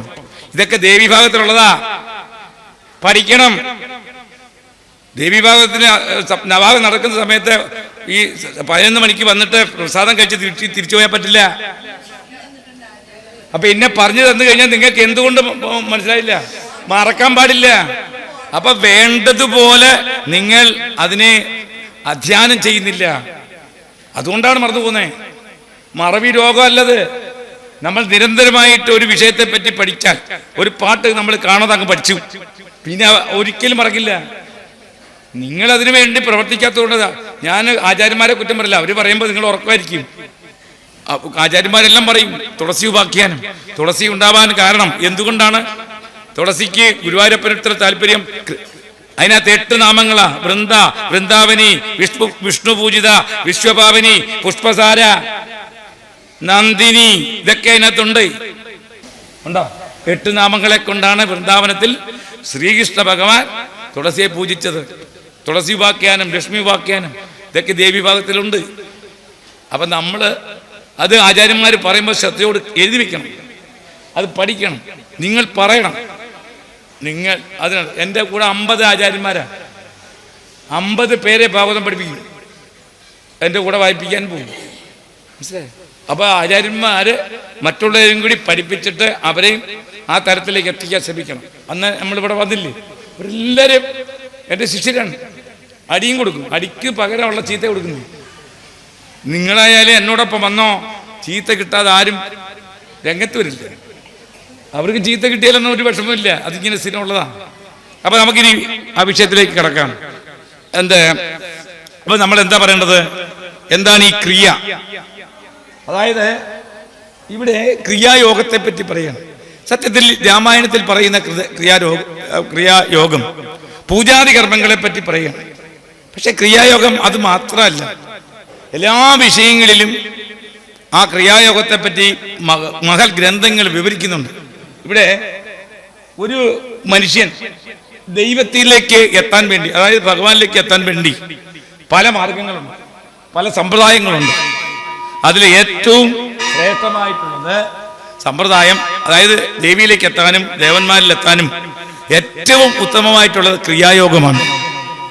ക്രിയായോഗം അപ്പോ സമ്പൂർണമായതും എന്നാലോ ശാസ്ത്രീയമായിട്ടുള്ള യോഗമാണ് സത്യത്തിൽ ക്രിയായോഗം.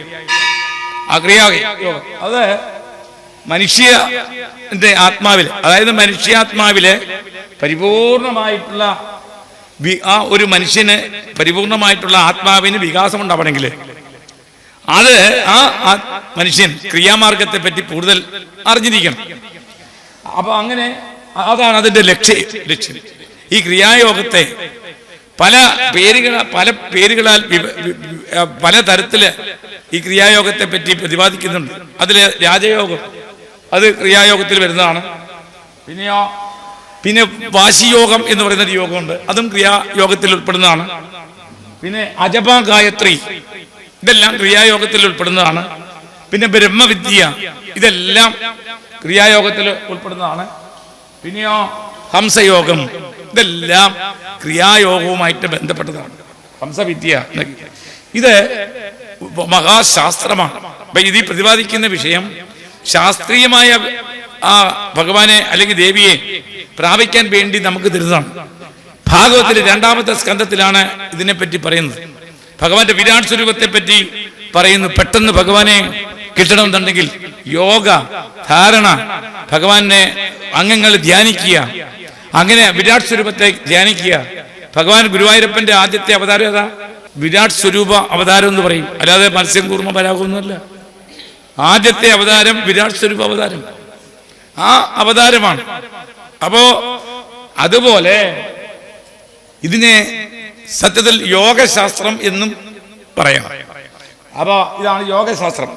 ഈ യോഗശാസ്ത്രമായിരിക്കുന്ന ക്രിയായോഗം ഭഗവാൻ ശ്രീകൃഷ്ണൻ അർജുനന് ഉപദേശിക്കുന്നു. പിന്നെയോ യേശുക്രിസ്തു ഈ ക്രിയായോഗത്തെ പഠിച്ചിട്ട് തന്റെ ശിഷ്യന്മാർക്ക് കൊടുക്കുന്നു. അതുപോലെ തന്നെ ശങ്കരാചാര്യര്, നമ്മുടെ ഗുരുവായിട്ടുള്ള ശങ്കരാചാര്യർ ക്രിയായോഗത്തെ പഠിച്ചുകൊണ്ട് ഗ്രന്ഥങ്ങളിൽ കൂടി നമുക്കൊക്കെ പറഞ്ഞു തരുന്നു. അപ്പൊ ഈ ക്രിയ എന്ന വാക്കിന്റെ അർത്ഥം ആർക്കെങ്കിലും അറിയാമോ? ക്രിയ എന്ന വാക്ക് മറന്നുപോയി. പ്രവൃത്തി എന്നർത്ഥം. പ്രവൃത്തി, കർമ്മം എന്നൊക്കെയാണ് ക്രിയ എന്ന വാക്കിന്റെ അർത്ഥം. അപ്പോ സത്യത്തിൽ ക്രിയ എന്ന് പറയുമ്പോൾ ഒരു പ്രാണായാമമാണ്. പ്രാണനെ അതിനെ നിയന്ത്രിക്കാനുള്ള കഴിവ് നമ്മൾ പ്രാണായാമം നടത്തണം. പ്രാണായാമം നടത്തുന്നവർക്ക് ശ്വാസമുട്ടൽ രോഗം ഉണ്ടാവില്ല. പ്രാണനെ നിയന്ത്രിക്കുക, അതാണ് ചില മഹാത്മാക്കൾ വെള്ളത്തിന്റെ മുകളിൽ കിടന്ന് കഴിയുമ്പോൾ വെള്ളത്തിന്റെ മുകളിൽ കിടക്കും. അവരുടെ പ്രാണനെ നിയന്ത്രിക്കാൻ അവർക്ക് സാധിക്കും. അപ്പൊ 10 മിനിറ്റൊക്കെ ഓക്സിജൻ ഇല്ലെങ്കിൽ കൂടിയും അവർ ചെയ്ത ഈ കാര്യത്തിന്റെ പേരിൽ അവർക്ക് കുറെ സമയം പ്രാണനെ പിടിച്ചിരുത്താനുള്ള സമയമുണ്ട്. അപ്പൊ ഈ ക്രിയ എന്ന് പറയുമ്പോൾ ഒരു പ്രാണായാമ മെത്തേഡാണ്. അപ്പോ ക്രിയായോഗം എന്ന് വെച്ചാൽ സാധാരണ കർമ്മമല്ല, അത് പ്രത്യേകമായിട്ടുള്ള ഒരു കർമ്മമാണ് ഈ ക്രിയായോഗം, പ്രത്യേക കർമ്മം എന്ന് പറയുന്നത്. അപ്പോ നമ്മുടെ ഈ പ്രാണായാമത്തിന്റെ ഗുണം എന്ന് പറഞ്ഞു കഴിഞ്ഞാൽ, അല്ലെങ്കിൽ ഈ ക്രിയായോഗത്തിന്റെ ഗുണം എന്ന് പറയുന്നത് ശരീരത്തെ നിലനിർത്തുകയും പ്രവർത്തിപ്പിക്കുകയും ചെയ്യുന്ന ചൈതന്യം, ആ ചൈതന്യമാണ് ജീവൻ. ആ ജീവനെ എന്ത് ചെയ്യും? ആ ജീവനെ അതാ പ്രവർത്തിക്കണമെങ്കിൽ പ്രാണൻ വേണം. ആ പ്രാണനെ എല്ലായിടത്തും എത്തിക്കുന്നത്, അതിനെ സഹായിക്കുന്നത് ഈ ക്രിയായോഗം കൊണ്ടാണ്. അപ്പൊ ക്രിയായോഗം ഇവിടെ ആരാണ് ആരോട് ചോദിക്കുന്നത്? പറയൂ. അപ്പൊ ഈ ചൈതന്യത്തിന്, ഈ ക്രിയായോഗത്തിന്റെ ഈ ചൈതന്യം പ്രാണനിലേക്ക് ഏൽക്കുമ്പോൾ അതിനെന്തറിയോ? ജീവശക്തി ഉണ്ട്, അതിന് ചൈതന്യം ഉണ്ട്. അതാണ് ജീവശക്തി എന്ന് പറയുന്നത്. ഈ ജീവശക്തിയെ നിയന്ത്രിക്കുന്ന യോഗമാണ് ക്രിയായോഗം.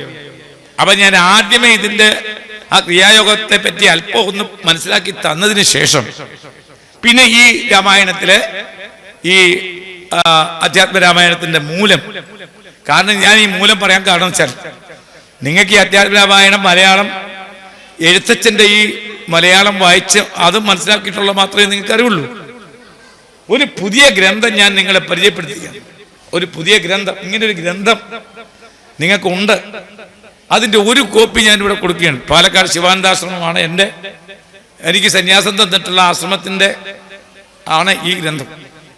ഈ ഗ്രന്ഥമാണ് 7-ാം തീയതി മുതൽ പാലക്കാട് ജില്ലയിലെ കോങ്ങാട് താഴത്തെ മാമ്പള്ളിയിലെ സപ്താഹമായിട്ട് ഞാൻ നടത്തുന്നത്. അപ്പോൾ അങ്ങനെ എൻ്റെ കാർഡ് നോക്കിക്കഴിഞ്ഞാൽ എൻ്റെ എല്ലാ പരിപാടിയും അതിനകത്തുണ്ട്. ഞാൻ ചെയ്യുന്ന പ്രവൃത്തി കേരളത്തിൽ ആദ്യമായിട്ടാണ് ഗണേശ പുരാണം സംസ്കൃതം മലയാളത്തിലേക്ക് നാരായണീയം പോലെ അല്ലെങ്കിൽ ഭാഗവതം പോലെ വായിക്കാൻ കേരളത്തിൽ ആദ്യമായിട്ട് സംസ്കൃതം മലയാള ലിപിയിൽ ഇപ്പൊ പ്രിന്റ് ചെയ്ത് ഞാൻ ആ ബുക്ക് ചെയ്യാൻ തന്ന ആള് ഒന്ന് നോക്കുക. കിഷ്കിന്ദ കാണ്ഡത്തിലെ 4-ാമത്തെ സർഗമാണ് ഈ പറയുന്ന ക്രിയായോഗത്തെ പറ്റി പറയുന്ന മൂലഗ്രന്ഥത്തിൽ പറയുന്നു. അത് ഞാനിപ്പം അത് വായിച്ചതിന്റെ അർത്ഥം മനസ്സിലാക്കി തരാം. എത്ര സമയമാണോ ഇവിടെ ബെല്ലടിക്കുന്നത് വരെ എണ്ണ പറഞ്ഞിരിക്കും. ബെല്ലടിച്ചാൽ പിന്നെ അങ്ങ് നിർത്തും. പിന്നെ ഒരു നിമിഷം പോലും സ്വാമി പറയില്ലട്ടാ. നമ്മള് ആദരിക്കണം, ബഹുമാനിക്കണം. ഇതിന്റെ ഭാരവാഹികൾ പറയുന്നത് കേൾക്കണം.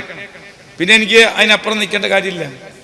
ഭാരവാഹികൾ എന്ത് പറയുന്നു അതനുസരിച്ച് ചെയ്യുക. വേണമെന്ന് വെച്ചാൽ വേണം, വേണ്ടെന്ന് പറഞ്ഞാൽ വേണ്ട. നമ്മളതിന്റെ യഥാർത്ഥ കാര്യം പറഞ്ഞാൽ മനസ്സിലാവത്തില്ല. അതുകൊണ്ട് അപ്പൊ നോക്കാം. മഹാദേവ ഉവാച. മഹാദേവ ഉവാച മഹാദേവ ഉവാച. പരമശിവൻ ആരോട് പറഞ്ഞു?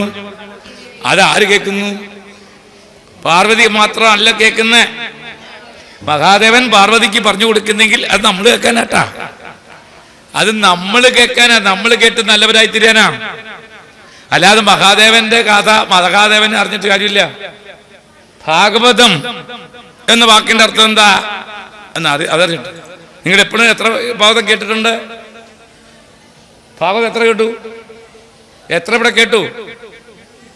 ധാരാളം കേട്ടാ? 25 കേട്ടാ? 28 കേട്ടാ? ആ സപ്താഹം 28 കേട്ടു. 28 കേട്ടല്ലോ. ഭാഗവതം എന്ന വാക്കിന്റെ അർത്ഥം പറയും.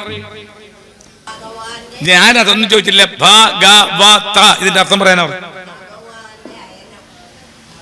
അത് ചിന്താകഥ. അതായത് സംസ്കൃതത്തിൽ ഏകാക്ഷര നിഘണ്ടു. ഒരക്ഷരത്തിന് അർത്ഥമുണ്ട്, ഒരക്ഷരത്തിന് അർത്ഥമുണ്ട്. അങ്ങനെയാണെങ്കിൽ ആദ്യത്തെ അക്ഷരം ഏതാ? ഭാഗവതം പഠിച്ചാൽ ഭക്തി ലഭിക്കും. എഴുതിക്കോ, ഭക്തി. ആനക്കൊണ്ടെന്ന് ആനക്കൊണ്ട് ഭക്തി. അത് മനസ്സിലായോ? 28 കേട്ടതാ ആചാര്യന്മാര് പറ. അത് അരണയുടെ ബുദ്ധി ആവരുത്. അല്ല, ആദ്യമേ അക്ഷരം ആ ഈ പഠിക്കാതെ എങ്ങനെ നിങ്ങൾ കൂട്ടിച്ചേർത്ത് വായിക്കാൻ പറ്റും? പറയൂ. എന്ന് വായിക്കാതെ കൂട്ടിച്ചേർത്ത് അക്ഷരം പഠിക്കാതെ നിങ്ങൾ എങ്ങനെ അതിനെ വായിക്കാൻ പറ്റും? അത് ഭാഗവത സപ്താഹം, ശ്രീമദ് ഭാഗവതം എന്താ അതിന്റെ അർത്ഥം എന്ന് അടിക്കാതെ പറയാതെ നിങ്ങൾ എന്ത് വായിച്ചാലും എന്താ? ഞാൻ കുറ്റപ്പെടുത്തുകയല്ല. നമ്മൾ ഒന്ന് പഠിക്കുമ്പോൾ അതിന്റെ ആദി മൂലം വേരോടുകൂടി പഠിക്കണം. ഞാൻ ആരെയും കുറ്റം പറയല്ല, ആചാര്യന്മാരെയും കുറ്റം പറയല്ല. ഞാൻ ചോദിക്കുന്ന ഉത്തരക്കാരുള്ളൂ. നിങ്ങൾ ഭാഗവത സപ്താഹം കേൾക്കും, ദേവി ഭാഗവതം കേൾക്കുന്നുണ്ട്, നവരാത്രിക്ക് ദേവി ഭാഗവതം നടത്തുന്നുണ്ട്. എന്താണ് ഈ ഭാഗവതം? അത് ചോദിക്കേണ്ടത് എന്റെ ധർമ്മമാണ്. നിങ്ങൾക്ക് അറിവില്ലെങ്കിൽ പറയേണ്ടത് എന്റെ ധർമ്മം. ഭക്തി. ഭാഗവതം പഠിക്കുക. പടന്തോ നാമാനി പ്രമദ പരസിന്ധോ നിപതിതാഹ. എന്താ ഏതിലാ പറയുന്നത്? നാരായണീയത്തില നാമങ്ങൾ പഠിക്കുക, രാമായണം പഠിക്കുക, വായിക്കുക എന്നുള്ളത് തെറ്റാണ്. ഭാഗവതം പഠിക്കുക, നാരായണീയം പഠിക്കുക. പടന്തോ നാമാനി പ്രമദ പരസിന്തോ നിപതിതാഹ സ്മരന്തോ രൂപം കഥയന്തോ. ഭക്തി. രണ്ടാമത്തെ അക്ഷരേത ഗർവ. ഗർവം എന്ന് പറഞ്ഞാൽ ഒന്നും കൂടി മലയാളീകരിച്ച അത്ര എന്ത് കിട്ടും? അഹങ്കാരം അല്ലേ? ഗർവം എന്ന് വെച്ചാൽ അഹങ്കാരം. അഹങ്കാരം ഇല്ലാത്തൊരു കൈബുക്ക്. എനിക്ക് അഹങ്കാരം ഇല്ലെന്ന് പറയാൻ ധൈര്യമുള്ളവര്. ചെറുതെന്ന് പറയണ്ട, അഹങ്കാരം ഉണ്ടോ ഇല്ലയോ? അഹങ്കാരം ഉണ്ടോ ഇല്ലയോ? ഉണ്ടല്ലോ. എന്നോടൊന്ന് പറയൂ, നിങ്ങൾക്ക് എന്തുകൊണ്ടാണ് അഹങ്കാരം എന്ന് പറയാൻ കാരണം? എനിക്ക് അഹങ്കാരം ഉണ്ടെന്ന് പറയുമെങ്കിൽ എനിക്കുള്ള അഹങ്കാരം എന്താ? അല്ല, അങ്ങനല്ല. അഹങ്കാരം എന്ന് പറഞ്ഞാൽ എനിക്ക് അഹങ്കാരം ഉണ്ട്. ഇപ്പൊ പറഞ്ഞില്ലേ, എന്താണ് നിങ്ങളുടെ അഹങ്കാരം? നിങ്ങൾക്കുള്ള അറിവും അല്ലെ ഞാനെന്ന ഭാവം. അപ്പൊ അതിന്റെ ഞാൻ എന്ന ഭാവം എന്ന് വെച്ചാൽ ഒന്നും കൂടി ഒന്ന് വിശദീകരിക്കുമ്പോ, ഈ ഇരിക്കുന്നവര് എന്റെ എന്ന് പറയാത്തൊരു കൈമുക്ക്. അപ്പൊ ഈ എന്റെ എന്ന് പറയാത്തവര്, എന്റെ എന്ന് പറയുന്നവര് അഹങ്കാരികളാണ്. ഞാനെന്ന് പറയാത്തവര് അഹങ്കാരികളല്ല. ഈ രണ്ട് നാമങ്ങൾ ആരുച്ചരിക്കുന്നുവോ അവർ അഹങ്കാരി. എന്താ ഞാൻ പറഞ്ഞു? എന്റെ ആണല്ലോ, എന്റെ ഞാൻ. ഈ ഇരിക്കുന്ന നിങ്ങൾക്ക് എന്റെ എന്ന് പറയാൻ എന്ത് അവകാശം? ഈ ഇരിക്കുന്ന നിങ്ങൾ നിങ്ങളുടെ മക്കളെ ഇവിടുന്ന് കൊണ്ടുപോകാൻ പറ്റുമോ? നിങ്ങൾ പോകുമ്പോ നിങ്ങൾ ഉണ്ടാക്കിയ ധനം ആർക്കെങ്കിലും കൊണ്ടുപോകാൻ പറ്റുമോ? നിങ്ങൾ ഇങ്ങനെ തന്നെ പോണം. ഇങ്ങനെ വന്നു, ഇങ്ങനെ തന്നെ പോണം. എന്നിട്ട് എന്റെ സ്വത്ത്, എന്റെ ഭൂമി, എന്റെ എന്ന് പറഞ്ഞിട്ട്, സത്യത്തിൽ ഇവിടെ ഇരിക്കുന്ന നമ്മുടെ കാടാമ്പുഴ അമ്മയുടെ സ്വത്താണ് ഭൂമി. ആ അമ്മയ്ക്ക് ഒരു അംശദേവിയാണ്, കാടാമ്പുഴ അമ്മയുടെ അംശദേവിയാണ് ഭൂമിദേവി. ആ ഭൂമിദേവിയുടെ സ്വത്ത് നിങ്ങൾ അതിക്രമിച്ച് കയറി വാടകയ്ക്ക് താമസിക്കുന്നതാണ് നിങ്ങൾ ഓരോരുത്തർ, കേട്ടാ. ആ വാടക കൊടുക്കുന്നതാണ് ക്ഷേത്രത്തിൽ പൈസ കൊടുക്കുന്നത്. നിങ്ങളൊരു വീട്ടിൽ വാടകയ്ക്ക് താമസിച്ചു കഴിഞ്ഞാൽ വാടക കാശ് കൊടുക്കണോ? നിങ്ങൾ താമസിക്കുന്ന വെള്ളത്തിന്റെയും, വെള്ളം താഴെ കിണർ പൈപ്പിങ്ങിന് വിടുക, അടിക്ക് വെള്ളമുണ്ട്, അത് ഭൂമിദേവിയുടെ വെള്ളമാണ്. ഭൂമിദേവിയുടെ കൃഷി ചെയ്യുന്നു, നെല്ല്. നിങ്ങൾ ഭൂമിദേവിയുടെ അനുഗ്രഹം ഇല്ലാത്ത ഏതെങ്കിലും ഒരു സാധനം നിങ്ങൾ ഇന്ന് കഴിച്ചിട്ടുണ്ടോ? ഇന്നിപ്പോ രാവിലെ എന്താ കഴിച്ച? ഗോതമ്പ് ഉപ്പുമാവാണോ? ആണോ? ഗോതമ്പ് ഇതിലാ വരുന്നത്. ഗോതമ്പ് എവിടെ വിളയുന്നു? ഭൂമിയിൽ വരുന്നു. അതിന് ഒഴിക്കുന്ന വെളിച്ചെണ്ണ ഇതിലുണ്ടാവുന്നു. എന്നിട്ട് ഈ ഉപ്പുമാവ് കഴിച്ചപ്പോ അമ്മയെ നാരായണ ജപിച്ച നിങ്ങള്. ഈ ഉപ്പുമാവ് കഴിച്ചപ്പോ ഈ എനിക്കുള്ള വീട്ടില് ചക്ക ഉണ്ടാവണം, മാങ്ങ ഉണ്ടാവണം, തേങ്ങ ഉണ്ടാവണം എന്ന് അതിനെ ഉണ്ടാവണമെങ്കിൽ ഈ ഭൂമിദേവിയുടെ അനുഗ്രഹം വേണം. ആ ഭൂമിദേവിയുടെ വസ്തുക്കൾ കഴിച്ചിട്ടാണ് നിങ്ങൾ ഒന്നാമത്തെ വയസ്സ് മുതൽ അമ്മയുടെ ഗർഭപാത്രത്തെ പിറവിയെടുത്തിട്ട് ഇതെല്ലാം കഴിച്ച ആണ് ഈ തലമുടി ധരിച്ച 65 വയസ്സായി. 78 ആയിക്കോട്ടെ. ഈ അന്ന് മുതൽ ഇന്ന് വരെ നിങ്ങൾ 1 ലിറ്റർ വെള്ളം വെച്ച് കുടിച്ചാൽ, ആ 1 ലിറ്റർ വെള്ളം വെച്ച് കുടിച്ചാൽ 68 വയസ്സുള്ള അമ്മയ്ക്ക് ഒരു ദിവസം 365 × 68 എത്ര ലിറ്റർ വെള്ളം കുടിച്ചു? ഒരു കടലിൽ. ഇതാരുടെ സ്വത്ത്? ഭൂമിദേവി. അപ്പൊ നിങ്ങൾ ഭൂമിദേവിയെ നമസ്കരിക്കണ്ടേ? വേണോ? അപ്പോൾ നിങ്ങൾ അന്നം കഴിച്ചു കഴിഞ്ഞാൽ അമ്മയെ നാരായണ ജപിക്കാത്ത ആരുണ്ടോ അവർക്കാണ് ദുഃഖം. സത്യത്തിൽ അമ്മയില്ലെങ്കിലോ ഇതാ എല്ലാവരും മഴ പെയ്യല്ലേ മാറണേ. എത്രയോ ജീവങ്ങൾ പോയി, എത്രയോ ജീവൻ പോയി. ആർക്കും തടയാൻ പറ്റില്ല. ഭൂമിദേവിയെ ആര് ദ്രോഹം ചെയ്യുന്നവോ, നിങ്ങൾ ഇന്ന് എത്രയോ മൃഗത്തിന്റെ കഴുത്ത് വെട്ടിട്ട് ഭൂമിയിൽ അടക്കി ഒതുക്കി. ഈ പാപങ്ങളൊക്കെ എപ്പോ തീരും? ഈ പാപങ്ങളാണ് നമ്മളെ മുമ്പിൽ കാണിക്കുന്നതെന്ന് മനസ്സിലാക്കിയോ? അപ്പൊ ഭൂമിയിൽ അധർമ്മം ചെയ്യുന്നത് കൊണ്ട്, ധർമ്മം ഇല്ലാത്തത് കൊണ്ടാണ് ഭൂമിക്ക്, പ്രപഞ്ചത്തിന് വെളിച്ചത്തിന് വ്യത്യാസം, ചൂട് വ്യത്യാസം, മഴ വ്യത്യാസം, ഇതൊക്കെ അധർമ്മത്തിന്റെ ഫലമാണ് നമ്മൾ അനുഭവിക്കുന്നത്.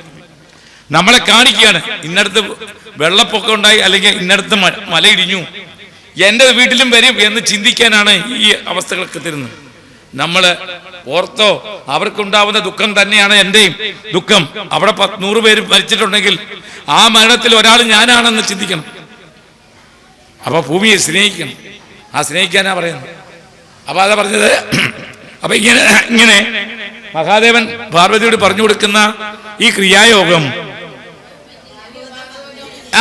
വാ വേദം, ഇങ്ങനെയൊക്കെ പറയണം കേട്ടോ. വാ വേദം. വേദം വെച്ചാൽ അറിവ്. അതായത് ഭാഗവതം പഠിച്ചാൽ അറിവ് കിട്ടും. ഭാഗവതം പഠിച്ചു കഴിഞ്ഞാൽ ഞാനെന്ന അഹങ്കാരം ഉണ്ടാവില്ല. എല്ലാം ഈശ്വരനാണ്.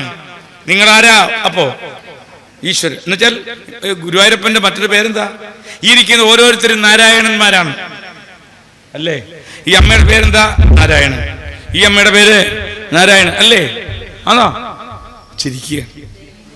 ദേവകി, അത് നാരായണനെ തിരിച്ചറിയാനാണ് ദേവകി. നാരായണൻ എന്ന സ്വരൂപങ്ങളെയാണ്. അതിന് ഇന്ന നാരായണൻ, ഇതായിരിക്കുന്നൊരു നാരായണൻ, അപ്പുറത്തിരിക്കുന്ന നാരായണൻ. ഈ നാരായണനെ രണ്ടുപേരെ തിരിച്ചറിയാൻ വേണ്ടിയാണ് ഒരാൾ ദേവകി, ഒരാൾ ഗോമതി, ഒരാൾ ചന്ദ്രിക. സത്യത്തിൽ മൊത്തം പേരും ആരാ? ഇനി അതിനെ പറ്റി പറയണോ? നാരായണൻ എന്ന് ഗുരുവായൂരപ്പന് പേര് കിട്ടാൻ എന്താ കാരണം? വെള്ളത്തിൽ ജനിച്ചു. എങ്ങനെ വെള്ളം ഉണ്ടായി? വെള്ളത്തിൽ ഞാൻ പറഞ്ഞുതരാമെന്ന് എങ്ങനെ വെള്ളം ഉണ്ടായെന്ന് നിങ്ങൾ പറഞ്ഞത് ശരിയാ. നാരം വെച്ചാൽ ജലം, ജലത്തിൽ ഉത്ഭവിച്ചവൻ നാരായണൻ. ഈ ജലം എങ്ങനെ ഉണ്ടായി? പറയുന്നവർക്ക് 1 ലക്ഷം. നിങ്ങളെ ഞാൻ ഇവിടുന്ന് വാട്ടിയിട്ടിട്ടേ പോകും. ഒന്നുകിൽ പഠിക്കണം അല്ലെങ്കിൽ പഠിക്കാതിരിക്കണം. ഗുരുവായൂരപ്പൻ നാരായണൻ എന്ന പേരിട്ടു. ഈ അമ്മ പറഞ്ഞത് സത്യമാണ്. ജലത്തിൽ ലയനം ചെയ്യുന്നവൻ നാരായണൻ. ഈ ജലം എങ്ങനെ ഉണ്ടായി? ജലം എങ്ങനെ ഉണ്ടായി? ഞാൻ പറഞ്ഞുതരാം. ഇനി അത് പറഞ്ഞു കഴിഞ്ഞാൽ ഇതിന് സമയമല്ല. പറയണ്ടേ? ഞാൻ പറഞ്ഞിട്ട് പറയണം. അതിന്റെ കാരണക്കാരൻ മഹാദേവനാണ്. പ്രപഞ്ചത്തിന്റെ ആദ്യത്തെ ദേവനാരാ? മഹാദേവനാണ്. മഹാദേവന്റെ അമ്മ ആരാ? അതും അറിയില്ല. എന്നാ മഹാദേവന്റെ അച്ഛനാരാ? അതും അറിയില്ല. പിന്നെ എന്ത് നിങ്ങൾക്ക് അറിയാം? മഹാദേവൻ അച്ഛനും ഇല്ല, അമ്മയില്ല. തനിയെ ഉണ്ടായ സ്വയംഭൂ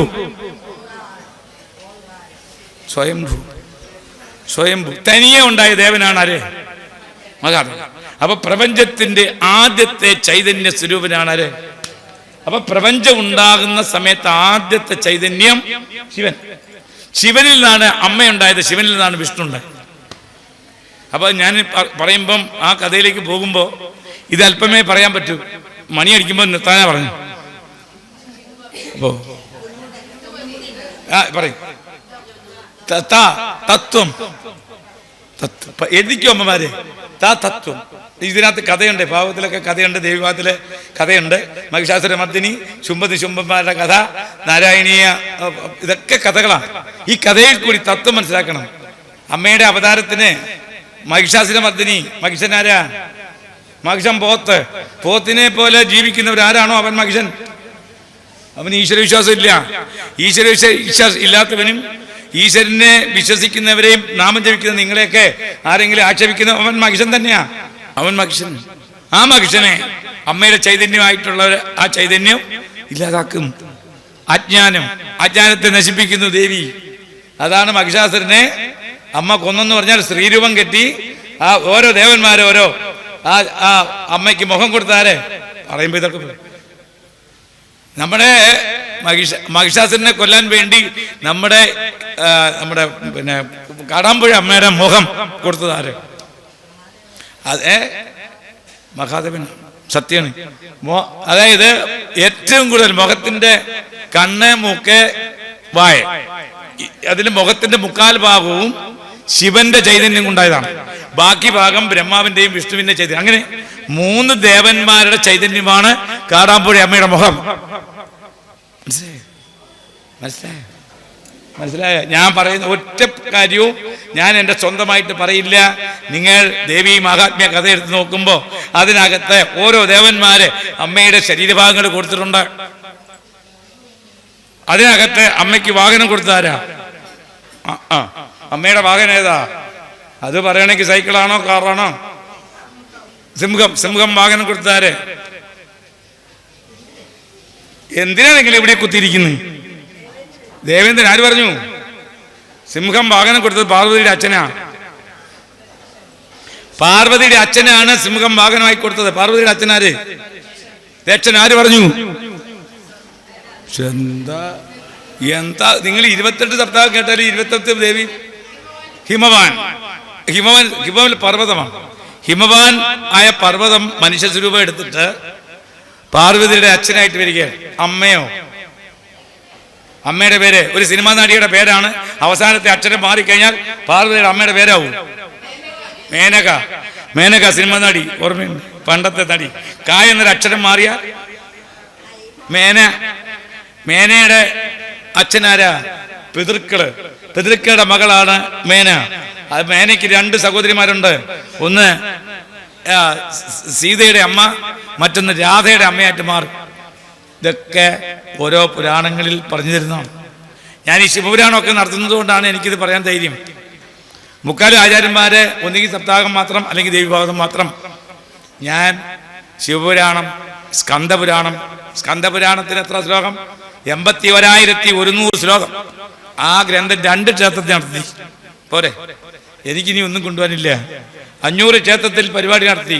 പക്ഷെ ഒരു ക്ഷേത്രത്തിലും എനിക്ക് പരിപാടി തരണമെന്ന് പറയാറില്ല.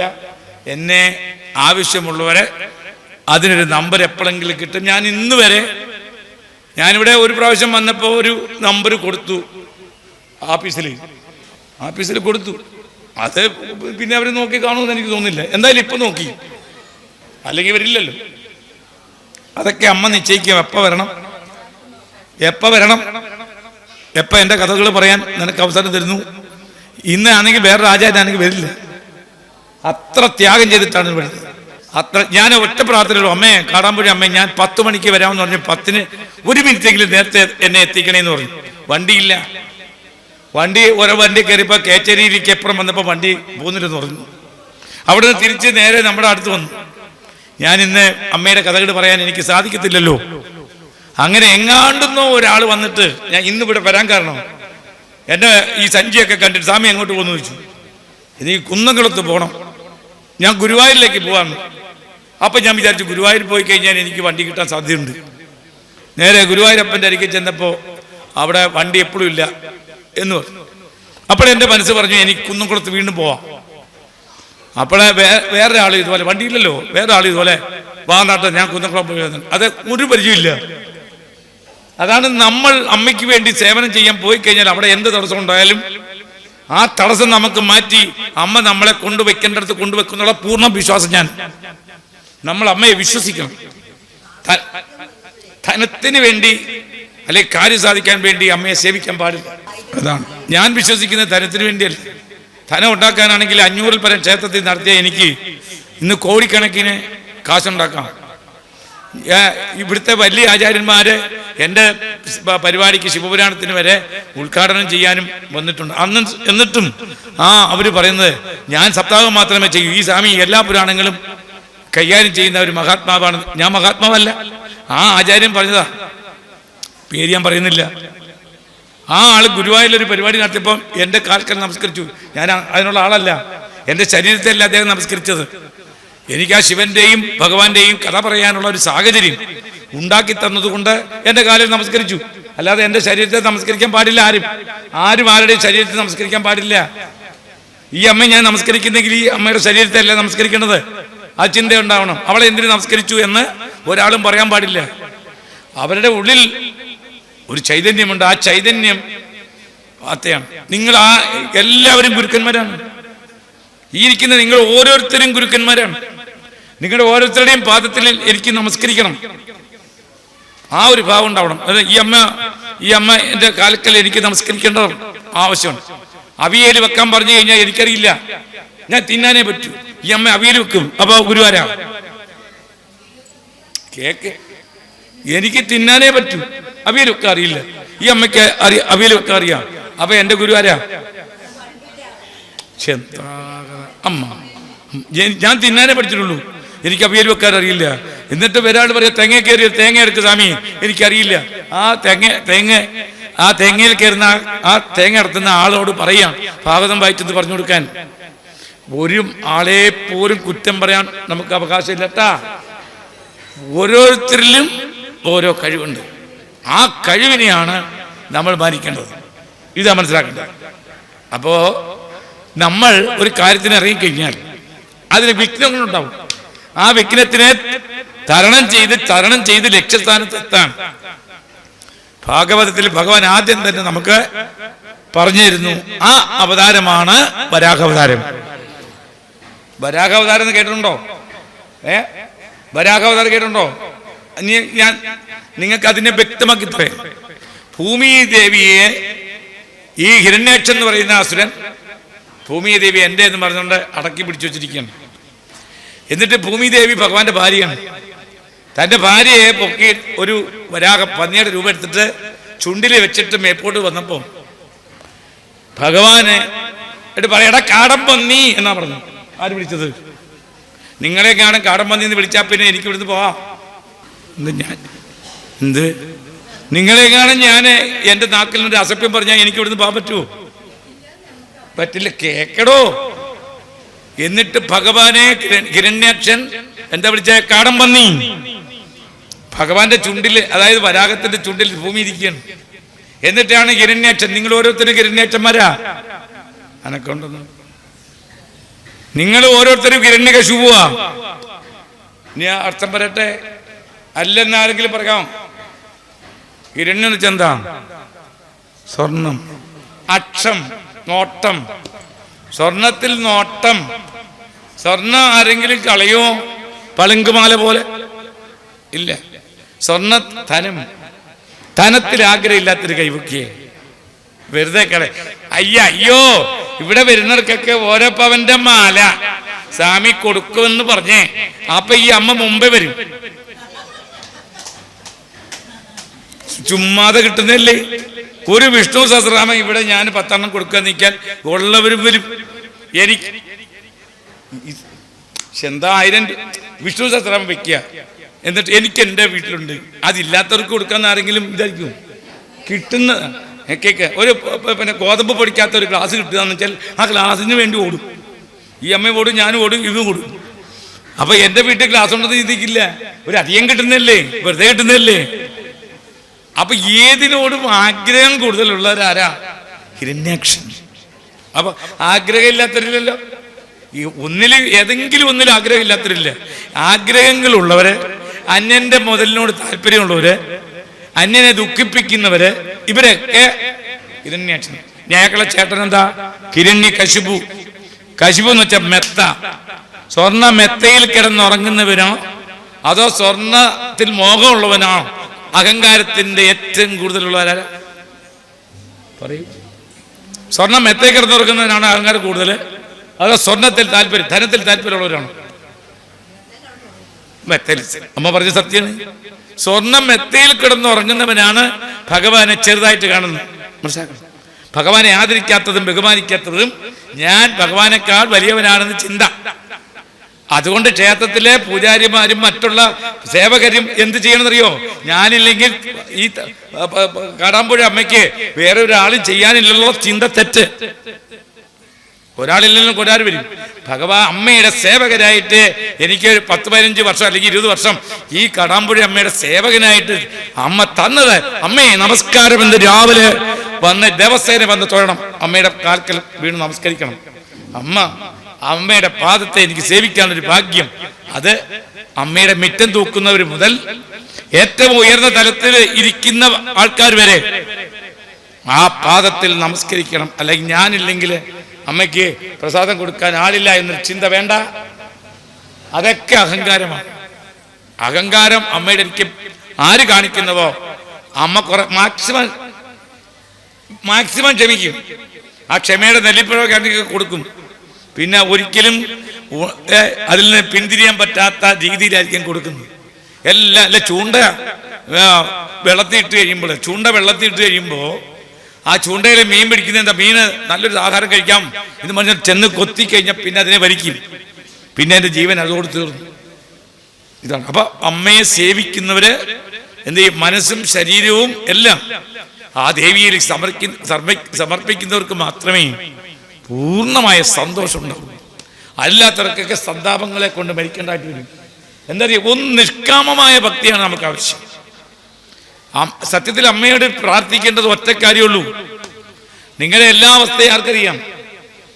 ഈ ഇരിക്കുന്ന എല്ലാവരുടെയും അവസ്ഥ ആർക്കറിയാം? അമ്മയ്ക്കറിയാം. നിങ്ങൾ ആരായിരുന്നു കഴിഞ്ഞ ജന്മത്തിൽ? ഈശ്വരനും നമ്മൾ തമ്മിലുള്ള വ്യത്യാസം എന്താ? പറയൂ. അമ്മയും കാടാമ്പുഴ അമ്മയും നമ്മൾ തമ്മിലുള്ള വ്യത്യാസം എന്താ? അറിയൂ. കാടാമ്പുഴ അമ്മയ്ക്ക് കഴിഞ്ഞ ജന്മം നിങ്ങൾ ആരായിരുന്നു അതറിയാം. നിങ്ങൾക്കറിയാൻ പറ്റില്ല. നിങ്ങൾക്കറിയാമോ കഴിഞ്ഞ ജന്മം നിങ്ങൾ പോത്താണോ എരുമയാണോ ആടാണോ പുലിയാണോ എന്ന് നിങ്ങൾക്കറിയോ? അറിയില്ല. അമ്മയ്ക്കോ? അറിയാം. ഇപ്പൊ നടക്കുന്ന കാര്യം അമ്മയ്ക്കറിയാം, നിങ്ങൾക്കറിയില്ലല്ലോ. അറിയാം. നാളെ നടക്കുന്ന അറിയില്ല, ഇന്നലെ കഴിഞ്ഞത് മാത്രമേ നിങ്ങൾക്ക് അറിയൂ. ഇനി വരാൻ പോകുന്നതും അറിയാവുന്ന ഈ മൂന്നവസ്ഥ, അതായത് കഴിഞ്ഞ ജന്മം, ഇപ്പൊ നടന്നുകൊണ്ടിരിക്കുന്നത്, ഇനി വരാൻ പോകുന്നതിനെ പറ്റി പൂർണ്ണമായിട്ടും അറിയുന്നവരാണ് ആര്? ദേവന്മാര്, അല്ലെങ്കിൽ ഭഗവാൻ. നമുക്കതിന് കഴിവില്ല. അപ്പൊ ഞാനതാ പറഞ്ഞ, ഒരിക്കലും ഒരു മനുഷ്യൻ ദേവിയാവില്ല. അങ്ങനെ ആവുമെന്നുള്ള ധാരണ തെറ്റാ. മനുഷ്യ ശരീരം മരിക്കുന്നതാണ്. അമ്മയുടെ ശരീരം ചൈതന്യമായതുകൊണ്ട് നമ്മളെല്ലാം മരിച്ചാലും കാടാമ്പുഴ അമ്മയുടെ ചൈതന്യം ഇവിടെ ഉണ്ടാവും. ജീർണിക്കുന്ന വസ്തുക്കളെ കൊണ്ടുണ്ടാക്കിയതല്ല അമ്മയുടെ ശരീരം. കല്ലിന് ചൈതന്യം കൊടുത്തിട്ട് ആ ചൈതന്യം കൊണ്ടാണ് കാടാമ്പുഴ അമ്മ. അപ്പൊ ഒരിക്കലും നാശമുണ്ടോ? ചൈതന്യത്തിന് നാശം ഉണ്ടാവില്ല, പഞ്ചഭൂതങ്ങളെ കൊണ്ടുണ്ടാക്കിയ ശരീരത്തിന് നാശം. അപ്പൊ നമുക്കുള്ള പുറമേയുള്ള പടം തീരും, അതെപ്പോഴും നശിക്കും. അതാണ്. അപ്പൊ നമുക്ക് അതിലേക്ക് കിടക്കാം. ശ്രീ മഹാദേവൻ എന്താ പറഞ്ഞേ? തത്രാവാർഷിക ദിനാനി രാഘവോലിരയാമണി കുകാസുചരൻ പക്വമൂലഫലാഭോഗതോഷിതോ ലക്ഷ്മണീനയാ സഹിതോ വസൽസുഖം. അപ്പൊ ഇങ്ങനെ ഈ രാമനും ലക്ഷ്മണനും കാട്ടിൽ കൂടി ഇങ്ങനെ സഞ്ചരിച്ചുകൊണ്ടിരിക്കുമ്പോ, മഴക്കാലമൊക്കെ ആയി കഴിഞ്ഞപ്പോൾ ഒരു വൃക്ഷത്തിന്റെ ചുവട്ടില് അങ്ങനെ ലക്ഷ്മണനും രാമനും ഒക്കെ ഇരിക്കുന്ന സമയത്ത് ഇവിടെ പറയുന്നുണ്ട്, അതായത് മണി കുകാസു, നല്ല മണിമയമായിട്ടുള്ള ഗുഹകളിൽ, അതിന്റെ ലീലയാ സംചരൻ എന്ന് വെച്ചാൽ വിനോദമായിട്ട് ഇങ്ങനെ രണ്ടുപേരും കൂടെ, രാമനും ലക്ഷ്മണനും അങ്ങനെ വിനോദമായിട്ട് ഓരോ കാര്യങ്ങൾ ഇങ്ങനെ മരത്തിൽ ചെയ്തുകൊണ്ടിരിക്കുന്ന സമയത്ത് പക്വപോലെ ഫലാഭോഗതോഷിത, പഴങ്ങള് കിഴങ്ങുകള് ഇതെല്ലാം ആ കാട്ടിൽ നിന്ന് അനുഭവിച്ച് ആഹാരമൊക്കെ കഴിച്ച് ഇങ്ങനെ ഇരിക്കുന്ന സമയത്ത്, അപ്പോ വർഷകാലമായി, മഴയൊക്കെ പെയ്യുന്ന സമയമായിട്ടെന്താ, വാദൻ ഉന്നജലപൂരിതമോഹ അന്തരാ സനിതൈ വൈദ്യുതഗർഭാൻ വീക്ഷ്യ വിസ്മയമകാർ ഗജയൂത അന്യവതാഹിത സുഖാഞ്ജനകക്ഷാൻ. എന്താണെന്നറിയാമോ ഇവിടെ? അപ്പൊ ഈ രാത്രിയിൽ ആവുന്നു, നല്ല ഇടിമുഴക്കം, വനത്തിലാണ് രണ്ടുപേരും. പിന്നെയോ മിന്നല് ഉണ്ടാവുന്നു. അത് കഴിഞ്ഞ് കാറ്റ്, നല്ല വണ്ണം കാറ്റ് വീശുന്നു. നമ്മൾ ഇന്നലെ മെനങ്ങാത്തുള്ള സന്ദർഭം പോലെ രാത്രിയില്. പിന്നെയോ മതം കൊണ്ട് നിലവിളിക്കുന്ന, അതുപോലെ തന്നെ ആനക്കൂട്ടങ്ങള്, കച്ചകെട്ടിയുള്ള ആനക്കൂട്ടങ്ങള്, അവര് ഈ പ്രപഞ്ചത്തിലെ ഈ മാറ്റം കണ്ടിട്ട് ആനയ്ക്ക് പോലും ഭയങ്കരമായിട്ടുള്ള അവിടുന്ന് മറ്റു സ്ഥലത്തേക്ക് പോകണമെന്നൊരു ആഗ്രഹം ഉണ്ടാകുന്നു. നവകാസം രാമം വീക്ഷ്യ വിസ്പാരിതേക്ഷണാഹ. അപ്പൊ അങ്ങനെ ഈ ആന പച്ചയായിട്ടുള്ള, അതായത് ആനയ്ക്ക് തിന്നാനുള്ള സാധനങ്ങളൊക്കെ കാട്ടിൽ ഇങ്ങനെ തിന്നുകൊണ്ടിരിക്കുകയാണ്.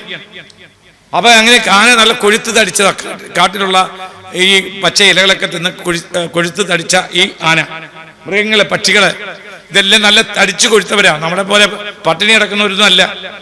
വനത്തില് എല്ലാവർക്കും സുഭിക്ഷമായിട്ടുണ്ട്, ആനയ്ക്കൊക്കെ.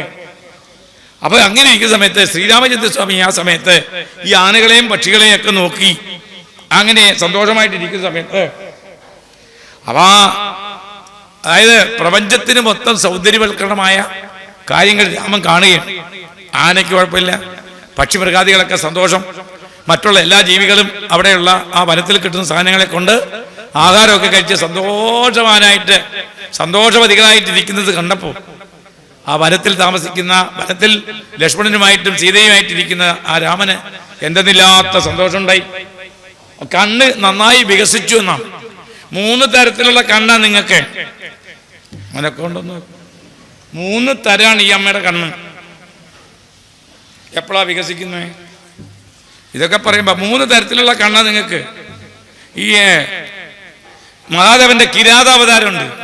ആ കിരാതാവതാരത്തില് ഒരു അസുരനെ അർജുൻ്റെ അരികിലേക്ക് പറഞ്ഞിട്ടപ്പോൾ അർജുനനെ ആ പന്നിയുടെ കണ്ണ് കണ്ടിട്ടാണ് അത് എൻ്റെ എതിരാളിയാണെന്ന് അർജുനൻ മനസ്സിലാക്കിയത്. അതെന്താ കണ്ണ് കണ്ടപ്പോൾ എതിരാളിയാണെന്ന് പറയുന്നത്? കണ്ണ് 3 നേരം നിങ്ങളുടെ കണ്ണെപ്പോഴാണ് നിങ്ങളുടെ വികസിക്കുന്നത്? ഇതിപ്പോൾ ആരോടാ പറയുന്നത്? കണ്ണെപ്പോഴാണ് നിങ്ങളുടെ വികസിക്കുന്നത്? നിങ്ങളുടെ മക്കളെ കാണുമ്പോഴോ? മക്കളെ കാണുമ്പോൾ കൊണ്ട് കെട്ടിപ്പിടിച്ചിട്ട് മോനെ നീ എപ്പോ വന്നടാ? ഗൾഫിൽ നിന്ന് വരുന്ന മകനെ കാണുമ്പോൾ അമ്മയുടെ കണ്ണ് ചുമക്കും, വികസിക്കും. മക്കളെ കാണുമ്പോൾ അമ്മയുടെ കണ്ണ് വികസിക്കും. അതേ ഭാവമാണോ ഭർത്താവിനെ കാണുമ്പോൾ? ഭർത്താവിനെ കാണുമ്പോൾ മക്കളെ കാണുന്ന പോലാണോ? പറയൂ. ഭർത്താവിനെ കാണുന്നതും മക്കളെ കാണുന്നതും രണ്ടും കണ്ണിന് വ്യത്യാസമുണ്ട്. പിന്നെ നിങ്ങൾക്ക് ദോഷം ചെയ്യുന്ന എതിരാളിയെ കണ്ടാലോ? അത് ഞാൻ ചുമ്മാതല്ല. കണ്ണിന് ഞാൻ ഈ പുരാണങ്ങൾ നോക്കിയിട്ടാണ് ഇതൊക്കെ പറയുന്നത്. കണ്ണിന് 3 ഭാവമാണ്. ഇവിടെ കണ്ണ് വികസിച്ചു. കാരണം രാമൻ ആനന്ദം കൊണ്ട് ആ വനത്തിൽ കിട്ടുന്ന അതാണ് നമ്മുടെ പ്രകൃതിയുമായിട്ട് ഇണങ്ങിച്ചിരിക്കുകയാണ് രാമൻ. പ്രകൃതിയെ സ്നേഹിക്കുന്ന രാമൻ. അതുപോലെ നമ്മൾ നമ്മുടെ പ്രകൃതിയെ സ്നേഹിക്കണം. പ്രകൃതിയെ സ്നേഹിച്ചാൽ നമ്മുടെ വീട് താഴോട്ട് പോവില്ല. പ്രകൃതിയെ സ്നേഹിക്കാതിരിക്കുമ്പോഴാണ് ഒരു സുപ്രഭാതത്തിൽ മഴ പെയ്തുകൊണ്ടിരിക്കുക വീടെല്ലാം താഴെ. കാരണം നമ്മൾ ഇന്നത്തെ അവസ്ഥയിൽ പ്രകൃതിയെ ചൂഷണം ചെയ്യാം. ആ ചൂഷണം ചെയ്യുന്നത് കൊണ്ടാണ് പ്രകൃതിക്ക് നിലനിൽപ്പ്. ഞാൻ മനസ്സിലാക്കണം. ഇതെനിക്കൊരു വലിയ രസമാണ്. ഞാൻ കുറച്ച് നാളെ ഗുരുവായൂരിൽ ഫ്ലാറ്റ് എടുത്ത് താമസിച്ചു. കൊറോണ വന്നപ്പോൾ ഞാൻ ഗുരുവായൂരിലാണ് ഗണേശപുരാണം എഴുതിയത്. അവിടെ ഇരുന്ന് എഴുതുക. ഒരു ദിവസം ഈ കൊറോണ വന്നപ്പോൾ ആരും വെളിയിൽ നിന്ന് ഇറങ്ങാൻ പാടില്ലെന്ന നിയമം വന്നപ്പോഴേ ഞാൻ അന്ന് മനസ്സിലാക്കി, ഭൂമിക്ക് മനുഷ്യനെ വേണ്ട. ഇനി ഭൂമിക്ക് മനുഷ്യനെ വേണ്ട. ആ ഒരു തരത്തിലുള്ള അധർമ്മം ചെയ്തെന്ന് അന്ന് എനിക്ക് മനസ്സിലായി. എന്തറിയും, ഞാനൊരു 10 മണിയായപ്പോൾ ആ ഗുരുവായൂർ ഫ്ലാറ്റിൽ നിന്ന് താഴോട്ട് നോക്കിയപ്പോൾ ഒരു 100 പട്ടികൾ, അവർക്ക് ഒരു ഭയമില്ലാതെ ആനന്ദം അനുഭവിച്ച് ചിരിക്കുക. ആ ആനന്ദം അനുഭവിച്ചിട്ട് 1 2 എല്ലും കഷണങ്ങളെ 3 എണ്ണം എടുത്തിട്ട് ആ പട്ടികളെല്ലാം കൂടെ ഒരുമിച്ചിരുന്ന് തിന്നുന്നത് കണ്ടപ്പോൾ അന്ന് ഞാൻ വിചാരിച്ചു, കോട്ട മനുഷ്യനെ അകത്താക്കിയിട്ട് ആ മനുഷ്യൻ ഈ മൃഗങ്ങളെ ചൂഷണം ചെയ്ത് അതിൻ്റെ മാംസം തിന്ന് അവസാനം അതിനെ ഭയപ്പെടുത്തിക്കൊണ്ട് മനുഷ്യനെ ഇങ്ങനെ ഇരിക്കുമ്പോഴോ ഇവ മനുഷ്യനെ അകത്താക്കിയിട്ട് പക്ഷിക്കും പൂച്ചയ്ക്കും പക്ഷി മൃഗാദികൾക്കും സ്വൈരമായിട്ട് ജീവിക്കാൻ ഇനിയുള്ള കാലം അകത്ത് മനുഷ്യനിരിക്കും. പുറമെ പക്ഷി മൃഗാദികൾക്ക് ആനന്ദം അനുഭവിക്കാനുള്ള ഒരു സ്ഥലമായിട്ട് മാറും ഭൂമി. കണ്ടോ, രോഗങ്ങൾ വന്ന് ആ രോഗത്തിന് ചികിത്സ ചെയ്യാൻ ഡോക്ടർമാർക്ക് പോലും പറ്റാത്ത അവസ്ഥയിൽ എത്തും ഭൂമിയെ സ്നേഹിക്കാതിരുന്നാൽ. ഭൂമിയെ ഏറ്റവും കൂടുതൽ ഭൂമിയെ സ്നേഹിക്കുന്ന ജന്തു ആരെന്നറിയാം? ഭൂമിയെ ഏറ്റവും കൂടുതൽ സ്നേഹിക്കുന്ന ജന്തു മനുഷ്യൻ. രോഗം ഭൂമിയെ എന്താ നിങ്ങൾ പഠിക്കാത്ത? ഭൂമിയെ ഏറ്റവും കൂടുതൽ സ്നേഹിക്കുന്ന ജന്തു പന്നിയാണ്. പന്നി ഭൂമിയിലെ അഴുക്കിനെ തിന്ന് ജീവിക്കുന്നു. നിങ്ങൾ ഭൂമിയെ ദ്രോഹിക്കുന്നു. ഇനി ഏറ്റവും കൂടുതൽ ഭൂമിയെ ദ്രോഹിക്കുന്ന ഇതാരെന്ന് ചോദിച്ചാൽ മനുഷ്യനും. ഭൂമിയെ ഏറ്റവും കൂടുതൽ സ്നേഹിക്കുന്നത് പന്നി. അതുകൊണ്ടാണ് ഭഗവാൻ പന്നിയായിട്ട് അവതരിച്ചത് കേട്ടാ. സുംസം കരോതി ഇതി സൂകരഹ എന്നാണ് ഭാഗവതം പറയുന്നത്. അതായത് പന്നിയായിട്ട് ഭഗവാൻ എടുക്കുക. ഇത്രയും നല്ല മനോഹരമായ ഗുരുവായൂരപ്പന്റെ നല്ല സുന്ദരമായ മുഖം, ആ മുഖത്തിലൊരു പന്നിയുടെ വേഷം കെട്ടിയിട്ട് അവതരിക്കണമെങ്കിൽ ഭഗവാൻ അർത്ഥമില്ലാത്ത ഒരു അവതാരം എടുത്തിട്ടില്ല. പന്നിയെ എടുക്കാൻ കാരണം ഇതുപോലെ ഭൂമിയെ ശുദ്ധീകരിക്കുന്ന, അഴുക്കിനെ തിന്ന് നക്കി തുടയ്ക്കുന്ന, ഭൂമിയെ നക്കി തുടയ്ക്കുന്ന ഒരു ജന്തു ഭഗവാന്റെ ലിസ്റ്റിൽ ഏത് മാത്രമേ ഉള്ളൂ? പന്നി. ഈ ഒരു കാരണട്ടാ ഭഗവാൻ വരാഹാവതാരം എടുക്കാൻ കാരണം. പിന്നെ മറ്റൊരവതാരം ഉണ്ട്. എന്താ? മൂക്കിന്റെ ഗുണം എന്താ നിങ്ങൾക്ക്? മൂക്കിന്റെ ഗുണം എന്താ? മൂക്കിന്റെ ഗുണം ഇവിടെ ചന്ദനത്തിരി കത്തിച്ച് വെച്ചോ എന്നറിയാൻ നിങ്ങളുടെ മൂക്കാണ്. അതുപോലെ മൂക്ക് ഭൂമിയുമായിട്ട് ടച്ച് ചെയ്യുന്നൊരു ജന്തു. എപ്പോഴും മൂക്കും മണ്ണുമായിട്ട് എപ്പോഴും ഇരിക്കുന്ന ജന്തു. മണ്ണിനൊരു ഗുണമുണ്ട്. ഏത് ഗുണം? ഗന്ധം. ഗന്ധവാഹിനിയാണ് ഭൂമി. ഗന്ധം അളക്കുന്നത് മൂക്ക്. അപ്പൊ ഭൂമിയോട് എപ്പോഴും മൂക്കുകൊണ്ട് ടച്ച് ചെയ്ത് ജീവിക്കുന്ന ജന്തു. ഈ രണ്ട് കാരണങ്ങൾ കൊണ്ടാണ് ഭഗവാൻ വരാഹമായിട്ടെടുത്തത്. ഇതാണ് എല്ലാ അവതാരങ്ങൾക്കും ലക്ഷ്യമുണ്ട്. രണ്ടാമത്തെ ഭഗവാന്റെ അവതാരം ഏതാ? സ്വാമി അങ്ങ് പറഞ്ഞാൽ മതി, ഞങ്ങൾക്കൊന്നും പറയാനൊന്നും അറിയില്ല. രണ്ടാമത്തെ ഭഗവാന്റെ അവതാരം കപിലാവതാരം. ആ കപിലാവതാരത്തിൽ നിന്ന് എന്ത് പഠിച്ചു? ജ്ഞാനം. അപ്പൊ ഭഗവാൻ കർമ്മമാണ് ആദ്യമേ ചെയ്യാൻ നമ്മളെ പ്രേരിപ്പിക്കുന്നത്. എല്ല് മുറിയെ പണി ചെയ്താൽ പല്ല് മുറിയത്തില്ല. പിന്നെ ഒരു കാര്യം ഞാൻ പറഞ്ഞേക്കാം, ഭഗവാൻ ഭൂമിയെ പേപ്പോട്ട് എടുത്തോട്ട് വന്നപ്പോ എതിരാളിയായിട്ടുള്ള ഗ്രന്യാക്ഷൻ, എടാ കാടമ്പന്നി, എന്റെ ഭൂമിയെ നീ എവിടെ കൊണ്ടുവച്ചടാ, നിങ്ങളാണെങ്കിൽ ഭൂമി അവിടെ ഇറക്കി വെച്ചിട്ട് വെള്ളയ്ക്ക് അടി കൊടുക്കും. ഭഗവാൻ ചെയ്തില്ല. ഭഗവാൻ ലക്ഷ്യസ്ഥാനത്ത് എത്തിച്ചതിന് ശേഷം, ഭൂമിയെ വെള്ളത്തിന് മുകളിൽ എത്തിച്ചതിന് ശേഷം തിരിഞ്ഞു നിന്നിട്ടാടാ നിന്നെ പോലുള്ള പന്നിയെ ഞാൻ ഇല്ലാതാക്കാനാണ് അവതരിച്ചത്. അതിന്റെ അർത്ഥം എന്താണെന്നറിയാമോ? നിങ്ങൾ പഠിക്കേണ്ടത് എന്താ? നമ്മൾ ഏതൊരു കർമ്മം ചെയ്താലും അതിൽ ആ കർമ്മം പൂർണ്ണമായിട്ട് അവസാനിക്കുമ്പം അമൃത സ്വരൂപമായി. ശരിയാണോ? നിങ്ങളൊരു വീട് വെച്ചു, ഫൗണ്ടേഷൻ കെട്ടി, കല്ല് മേപ്പോട്ട് വെച്ചു, സിമെന്റ് ഇല്ല, പൈസ ഇല്ല, പിന്നെ കടക്കാർ വരുന്നുണ്ട്. ഇതൊക്കെ മനുഷ്യനുണ്ടാവുന്ന. അവിടെ വെച്ചിട്ട് വിഷമടിച്ച് കഴിക്കരുത് കേട്ടാ. പൈസ ഇല്ലെന്ന് പറഞ്ഞുകൊണ്ട് വിഷമടിച്ച് കഴിക്കരുത്. ഭഗവാൻ പറയുന്നു, നീ ആ ദുഃഖത്തെ അതിജീവിച്ച് നീ ആ ലക്ഷ്യസ്ഥാനത്തെത്തണം. എത്തിക്കഴിഞ്ഞതിന് ശേഷമേ നിന്റെ എതിരാളികളോട് നീ എതിരിടാൻ പാടുള്ളൂ. എന്നുവെച്ചാൽ കർമ്മം ചെയ്യുമ്പോ ആ കർമ്മത്തിനിടയിൽ ഒരുപാട് വിഘ്നങ്ങൾ ഉണ്ടാവും. ആ വിഘ്നത്തെ അതിജീവിച്ച് ചരൈവേദി. എന്താ ചരൈവേദി? വെള്ളം അന്നം തരുന്നത് അമ്മയും വിദ്യ തരുന്ന അച്ഛനും. അപ്പൊ ഈ അമ്മ എന്താ എനിക്ക് ദാനം ചെയ്തത്? എന്താ വെള്ളം. അതിന് ജലപാനം എന്ന് പറയും. അപ്പൊ ജലപാനത്തെ കൂടി വേറൊരു ദാനം ഇല്ലട്ടോ. മരിക്കാൻ കിടക്കുന്ന ആൾക്ക് വെള്ളം കൊടുക്കുക. എന്റെ തൊണ്ട പറ്റുന്നെന്ന് അമ്മയ്ക്ക് മനസ്സിലായി. ആ അമ്മയ്ക്ക് മനസ്സിലാക്കിയത് ആരാ? ദേവി. ആചാര്യന്മാർ വരുമ്പോ ഒരു ഫ്ലാസ്കിനകത്ത് ചൂട് വെള്ളം വെക്കണം കേട്ടാ, മറന്നു പോകരുത്. ദേവസ്വത്തിൽ പറയുക, ഒരു ഫ്ലാസ്ക് മേടിച്ചേരാൻ. ഫ്ലാസ്ക് അത് വേണം. ആചാര്യന്മാര് എന്ന് പറയുമ്പോൾ നമ്മൾ ഈ കാര്യങ്ങളൊക്കെ പറഞ്ഞു തരുന്നവരെ മാനിക്കണം, ബഹുമാനിക്കണം. അപ്പൊ അവർക്ക് 2.5 മണിക്കൂർ പ്രഭാഷണം നടത്തുമ്പോൾ അവർക്ക് തൊണ്ട പറ്റും. തൊണ്ട തണുത്ത വെള്ളം പാറ്റില്ല, പിന്നെയും തൊണ്ടയടുപ്പുണ്ടാവും. അപ്പൊ ചൂടുവെള്ളം ആവശ്യമുണ്ടോ? ഇല്ലയോ? ആവശ്യമില്ല. അപ്പോൾ കൊണ്ടുവയ്ക്കുമ്പോൾ അവർക്ക് ആവശ്യം ഉണ്ടാകുമ്പോൾ പിന്നെ പറയണ്ട. അപ്പൊ ഇത് അങ്ങനെ ചെയ്യണം. ചെയ്യുമ്പോൾ അതിന്റെ പൂർണ്ണത കിട്ടും. ചിലർക്ക് ഞാൻ പറയുന്നത് പിടിക്കും, ചിലർക്ക് പിടിക്കില്ല, കുഴപ്പമില്ല. ചെയ്യാനുള്ളത് നമ്മൾ പറയും, പറയാനുള്ളതും പറയും, അതേ ഉള്ളൂ. അത് സ്വീകരിക്കാതിരുന്നാൽ നമുക്ക് പ്രശ്നമില്ല. അപ്പൊ അതാണ് ഇത്. അപ്പൊ ഇങ്ങനെ ഇരിക്കുന്ന സമയത്ത് ലക്ഷ്മണൻ എന്തറിയോ, ഈ ഭഗവാന്റെ ഈ സൗന്ദര്യത്തിലേക്ക് ലയിച്ച് ഇങ്ങനെ സന്തോഷമായിട്ടിരിക്കുകയാണ്. അപ്പോൾ ഈ ലക്ഷ്മണന് ഇവിടെ പറയുന്നു, അപ്പൊ എന്താ പറഞ്ഞ, സൗമിത്രിരേഖത രാമമേകാന്തേ ധ്യാന തൽപരം. സൗമിത്രി എന്ന് വെച്ചാരാ? സൗമിത്രി എന്ന് വെച്ചാൽ സുമിത്രാപുത്രൻ. സുമിത്രാപുത്രനാരാ? അങ്ങനെ സംസ്കൃതം അങ്ങനെ പഠിക്കാൻ പറ്റും. ലക്ഷ്മണന് നേരെ പറയില്ല. അപ്പോ സൗമിത്രിയേകത രാമമേകാന്തേ ധ്യാന തൽപരം. സംസ്കൃതം വലിയ കാര്യമൊന്നുമില്ല പഠിക്കാൻ.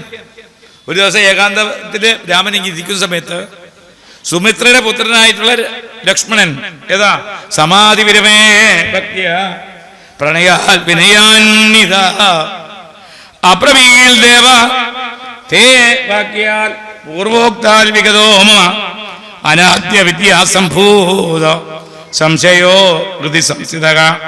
ഏകാന്തത്തില് ശ്രീരാമചന്ദ്രൻ ധ്യാനത്തിൽ ഇങ്ങനെ ഇരിക്കുന്ന സമയത്ത്, ധ്യാനം നടന്നട്ടോ, ഭഗവാൻ ധ്യാനത്തിലിരിക്കുമ്പോൾ നമ്മൾ ധ്യാനം ചെയ്യണം. ധ്യാനം ചെയ്താൽ പെട്ടെന്ന് ഈശ്വരനെ പ്രാപിക്കാൻ സാധിക്കും. അപ്പൊ സമാധിയിലായിരുന്നു അദ്ദേഹം. സമാധി എന്ന് പറഞ്ഞാൽ അറിയോ? നിങ്ങൾ സമാധിയിൽ ഇരുന്നിട്ടുണ്ടോ? അനക്കുണ്ടോ? നിങ്ങൾ സമാധിയിൽ ഇരിക്കുന്ന ഭാവം. അപ്പൊ സമാധിയിൽ ഇരിക്കുന്ന ഒരാൾക്ക് മുട്ട കടിച്ചാൽ അറിയുമോ? അപ്പൊ സന്ധ്യയ്ക്ക് നാമം ജപിച്ചോണ്ടിരിക്കുമ്പോൾ മൂട്ടടിക്കുമ്പോഴോ, അല്ല കൊതുകടിക്കുമ്പോ കയ്യിൽ കൊണ്ട് അടിച്ച് കൊല്ലില്ലേ? അപ്പൊ നിങ്ങൾ സമാധിയിലിരിക്കുകയല്ല. സമാധിയിലിരിക്കുമ്പോ ഈശ്വരനെ കണ്ടുകൊണ്ടിരിക്കുന്നതിന് ഭാഗ്യമായ ശരീരത്തിൽ എന്തുണ്ടായാലും അതറിയില്ല. അപ്പൊ നിങ്ങൾ ഒരിക്കലും സമാധിയാവുമെന്ന് എനിക്ക് തോന്നുന്നില്ല. അതായത് നമ്മൾ നാമം ജപിച്ചോണ്ടിരിക്കുമ്പോൾ ഒരു മൂട്ട വന്നടിച്ചാൽ അതിനെ മൂട്ട കൊന്നതിന് ശേഷമേ ഉള്ളൂ രാമ രാമ എന്ന് പറയും. അതിനൊന്നും കൊല്ലാൻ പാടില്ല കേട്ടാ. ചിരിക്കാണ്. ആ കൊതുക് നിങ്ങളുടെ കുടുംബത്തിലൊരു അംഗാ അല്ലേ? ആണോ? കൊതുക് നിങ്ങളുടെ കുടുംബത്തിലൊരു അംഗാ. അങ്ങനെ കൊതുകിനെ തല്ലിക്കൊല്ലുന്ന ഭക്തരല്ല. അദ്വേഷ്ട സർവഭൂതാനാം മൈത്ര കരുണയേവച നിർമ്മമോ നിരഹങ്കാര സമദുഃഖ സുഖക്ഷമി സന്തുഷ്ട സതതം യോഗി യഥാത്മാദൃഢ നിശ്ചയ മൈ അർപ്പിത മനോബുദ്ധി യോമേ മൽ ഭക്ത സമയപ്രിയ. അതിനകത്ത് കൊതുകിനെ കൊല്ലാൻ പറഞ്ഞിട്ടില്ല. അതെ അല്ല, കൊതുക് എപ്പോഴാ വരുന്നേ? കൊതുക് എപ്പോഴാ വരുന്നേ? ഞാൻ ഒറ്റ കാര്യം ചോദിക്കുന്നുള്ളൂ, കൊതുക് എപ്പോഴാ വരുന്നേ? എപ്പോഴും വരും. നിങ്ങളുടെ സുഖത്തിന് വേണ്ടി ഒരു ജീവനെ നിങ്ങൾ ഇല്ലാതാക്കാൻ പാടുണ്ടോ? നിങ്ങൾക്ക് ജീവൻ കൊടുക്കാൻ കഴിവുണ്ടെങ്കിലേ ഒന്നിനെ കൊല്ലാൻ പാടുള്ളൂ. ഞാൻ ചോദിക്കുന്നതിന് ഉത്തരം പറയൂ. ഭഗവാന്റെ മക്കളാണ് കൊതുക്. നിങ്ങൾക്ക് സുഖം കിട്ടാൻ വേണ്ടി നിങ്ങളുടെ രക്തം കുടിക്കാനാണ് അതിന് ജന്മനം കൊടുത്തിരിക്കുന്നത്. അതിന് നിങ്ങൾ എന്ത് ചെയ്യണം? കൊതുക് വരുമ്പോഴതിന് മുമ്പേ സന്ധ്യയ്ക്ക് വിളക്ക് കത്തിച്ചിട്ട് ഹരിനാമം ജപിക്കാനാണ് പറഞ്ഞിരിക്കുന്നത്. ഹരിനാമം ജപിക്കുന്ന ശരീരത്തിൽ കുത്തത്തില്ല. നിങ്ങൾ ജപിക്കാത്തതിന് ഇപ്പം എന്ത് ചെയ്യും? നിങ്ങളുടെ ജപം ശരിയാണെങ്കിൽ കൊതുക് വരുമ്പോഴേ ഇവൾ ഹരിനാമം കീർത്തനം നടത്തിയ ശരീരമാണ്, ഞാൻ കുത്താൻ പോകുന്നില്ല. കുത്തുന്നെങ്കിൽ നിങ്ങളുടെ ഭജനം ശരിയല്ല. ഒരു ജീവന് ജീവൻ കൊടുക്കാൻ നിങ്ങൾക്ക് കഴിവില്ല. നിങ്ങൾ അതിനെ നശിപ്പിക്കാനും പാടില്ല. നിങ്ങൾക്ക് ജീവൻ കൊടുക്കാൻ പറ്റുന്നെങ്കിൽ നശിപ്പിച്ചോ. അപ്പൊ നിങ്ങളുടെ സുഖത്തിന് വേണ്ടി ഭഗവാന്റെ സൃഷ്ടിയിലുള്ള ഒരു ജീവനെ നിങ്ങൾ ഇല്ലാതാക്കുക. ഭഗവത്ഗീതയിലെ ശ്ലോകമാണ്, 2 ശ്ലോകം. അദ്വേഷ്ട സർവഭൂതാന. ഭൂതം എന്ന് വെച്ചാരാ? പേടിപ്പെടുത്തുന്ന സാധനമാണ്. പുരാണത്തിൽ ഭൂതം എന്ന് പറഞ്ഞാൽ സകല ജീവജാലങ്ങളും എന്നർത്ഥം. ഭൂതം എല്ലാ ജീവജാലങ്ങളും, മനുഷ്യരും മൃഗവും എല്ലാം ഭൂതത്തിൽ പെടും. സർവഭൂതാന, എല്ലാ ജീവജാലങ്ങളെയും. അപ്പൊ അതിനകത്ത് കൊതുകും വരും, മൂട്ടയും വരും. മൈത്രകരുണയേവച, മിത്രമായിട്ട് കാണണം. അപ്പൊ ഞാൻ പറയുന്നതാണോ ഭഗവത്ഗീതയിലെ ഭഗവാൻ പറയുന്നതാണോ ശരി? ഭഗവത്ഗീതയിലെ ഭഗവാൻ പറയുന്നതല്ലേ ശരി? അത് ഞാൻ പറഞ്ഞാൽ ഈ അമ്മ പറയാ എന്നെ കൊണ്ട് പറ്റില്ലെന്ന് പറഞ്ഞാ പറ്റണം. അതിനെന്ത് ചെയ്യണം? ഭഗവാൻ പറയുന്നതിന് മാർഗമുണ്ട്. ഭഗവാൻ പറയുന്നതിന് മാർഗമുണ്ട്. നീ നിന്റെ കർമ്മം ചെയ്യുക. കൊതുക് നിന്റെ ശരീരത്തിൽ വരുമ്പോൾ നീ നാരായണ നാമം ജപിക്കുന്ന, അതും ഏകാഗ്രമായിട്ട് മനസ്സും ശരീരവും ഭഗവാന് വേണ്ടി അർപ്പിക്കുന്ന ഒരു ശരീരമാണെങ്കിൽ ആ കൊതുക് കടിച്ചതിന്റെ ഒരു ഭാവം നിനക്ക് ഉണ്ടാവില്ല. കൊതുക് എന്നെ കടിക്കുന്നോ എന്ന് ചിന്ത പോയാൽ പോയി. കൊതുക് അതിന്റെ പണി ചെയ്യും, നമ്മുടെ പണി ചെയ്യും. അപ്പൊ കൊതുക് എന്തറിയും? നാരായണ നാമ ശരീരത്തിനെ ആയതുകൊണ്ട് ഭഗവാൻ പറയാടാ, നീ അതിന്റെ ആ ദേഹത്തൊന്ന് ഒന്ന് കയറിയിരുന്നാ മതി. സിറിഞ്ച് കൊണ്ട് നീ ഒരു ശല്യം ചെയ്യരുത്. കൊതുകിന്റെ സിറിഞ്ചുണ്ടല്ലോ, കുത്തുന്ന സിറിഞ്ച്. അതുകൊണ്ട് നീ ആ നാരായണനാമം ജപിക്കുന്ന ഭക്തരുടെ നീ കനിയണം. അപ്പൊ രോഗം ഉണ്ടാവില്ല. അപ്പൊ നാമസങ്കീർത്തനം യസ്യ സർവഭാവ പ്രണാശനം പ്രണാമോ ദുഃഖശമനം. ഇത് തന്നെ. അതും എങ്ങനെ നാമം ജപിക്കണം? എങ്ങനെ? നാമ പതുക്കല്ല. ഹരേ നമ ഇത്യുച്ചൈ, ഉച്ചത്തിൽ നാമം ജപിക്കണം. പതുക്കെ പോരാ. ഞാനിതൊന്ന് എന്റെ സ്വന്തമായിട്ട് പറയുന്നില്ല, എല്ലാം പുരാണത്തിൽ പറയുന്ന ഇത്യുച്ചൈ. ഉച്ചത്തിൽ നാമം ജപിക്കണം. ഹരേ നമ. ഹരിക്കുന്നവനാണോ വിഷ്ണു, ആ വിഷ്ണുവിന്റെ നാമം ഹരേ നമ. ഉറക്കെ പറയാനാ, പതുക്കെ പറയാനല്ല. ഭഗവാൻ പറയുന്ന അതുപോലെ ചെയ്തില്ലെങ്കിൽ പിന്നെ നമ്മളാരാ? ഉറക്കെ പറയാൻ പറഞ്ഞാ പതുക്കെ പറയാനാ. ഭഗവാൻ ഉറക്കെ പറയാൻ പറഞ്ഞു, നിങ്ങൾ പതുക്കെ പറയാ. അപ്പൊ ഭഗവാൻ പറയുന്ന വാക്ക് നിങ്ങൾ കേൾക്കുമോ? ഭഗവാൻ എന്താ പറഞ്ഞേ? ഉറക്കെ പറയാം. നിങ്ങൾ പതുക്കെ പറഞ്ഞാൽ ഭഗവാന്റെ വാക്കിന് വിലയുണ്ടോ? നടക്കുള്ളൂ. സത്യത്തിൽ എങ്ങനെയാണ് ഭഗവാനെ വിളിക്കേണ്ടത് അറിയോ? ഞാൻ ഇതിൽ ആരെങ്കിലും ഒരാൾ കിണറ്റി വീണു, ഇതിൽ ഒരാൾ കിണറ്റി വീണു താഴോട്ടങ്ങ് പോയി. മേപ്പോട്ട് വരുമ്പോൾ ആ കെട്ടി വീണ ആക്കളുടെ മനസ്സിലെന്താ? അപ്പോൾ ഒരു വിളിയുണ്ട്. അപ്പോൾ ആ വിളി എവിടെ ഗുരുവായൂരം പറ്റിയവരെ കേൾക്കും. ആ ഒരു വിളിയുണ്ട്, ഒരു കയറ് കിട്ടണേ, ഒരു കയറ് കിട്ടണേ, ഒരു ദ്വാരം പിടിക്കാൻ ഒരു ദ്വാരം കിട്ടണേ. നമുക്ക് ദുഃഖം വരുമ്പോൾ ദുഃഖം മാറാൻ വേണ്ടി ഒരു വിളിയുണ്ട്. ആ വിളി എപ്പോഴും ആ വിളി തന്നെ നിൽക്കണം. ദുഃഖം എപ്പോഴും ഉണ്ടാവും. ആ ദുഃഖത്തെ ഇല്ലായ്മ ചെയ്യുന്ന ആളാണ് ഭഗവാൻ. അതാ താപത്രയോന്മൂലനം. 3 തരത്തിലുള്ള ദുഃഖം. സുഖം എത്ര പേരുണ്ട്? ഒരുപാടുണ്ട്. 4 3 തരത്തിലുള്ള ദുഃഖം. അതിനെ മാറ്റാൻ കഴിവുണ്ട്. നിങ്ങൾ എന്നിട്ട് ഈ സ്വാമിയുടെ കാലം നമസ്കരിച്ചില്ലല്ലോ. സംസ്കരിച്ചു. എന്തിനാ എൻ്റെ കാലം നമസ്കരിച്ചേ? എൻ്റെ അപ്പുറത്ത് പോയി അമ്മയുടെ കാൽക്കൽ നമസ്കരിക്കുന്നു. നിങ്ങൾ എന്താ ഗുണം? നിങ്ങൾ നമസ്കരിക്കണമെങ്കിൽ ഗുണമില്ലാത്ത ഒരാളെ നമസ്കരിക്കൂ. ആരെക്കൊണ്ട് നോക്ക്. നിങ്ങൾ കാടാമ്പുഴ അമ്മയുടെ പാദത്തിൽ നമസ്കരിക്കുന്ന ഗുണം എന്തേ? ആ അമ്മയുടെ യോഗ്യത എന്ത്? കാടാമ്പുഴ അമ്മയുടെ യോഗ്യത വെച്ചിട്ടാണ് നിങ്ങൾ നമസ്കരിക്കുന്നത്. അമ്മയുടെ യോഗ്യത താപത്രയോന്മൂലനം. 3 തരത്തിലുള്ള ദുഃഖമാണ്. ആ ദുഃഖത്തെ ഇല്ലായ്മ ചെയ്യാൻ കാടാമ്പുഴ അമ്മയ്ക്ക് സാധിക്കും, എന്നെ കൊണ്ട് സാധിക്കില്ല. അതുകൊണ്ട് എന്റെ കാലം നിങ്ങൾ നമസ്കരിക്കുന്നില്ല. എന്നെ കൊണ്ട് നിങ്ങളുടെ ദുഃഖത്തെ ഇല്ലാതാക്കാൻ പറ്റില്ല, അമ്മയ്ക്ക് പറ്റും. നിങ്ങൾ ചെന്ന് നമസ്കരിക്കുന്നത് നിങ്ങൾക്ക് സുഖം വേണ്ടിയിട്ടാണ്. ഇവിടെ ആർക്കെങ്കിലും ദുഃഖം വേണോ? സത്യം പറഞ്ഞേ, വേണ്ട. അതാണ് എനിക്കറിയാം.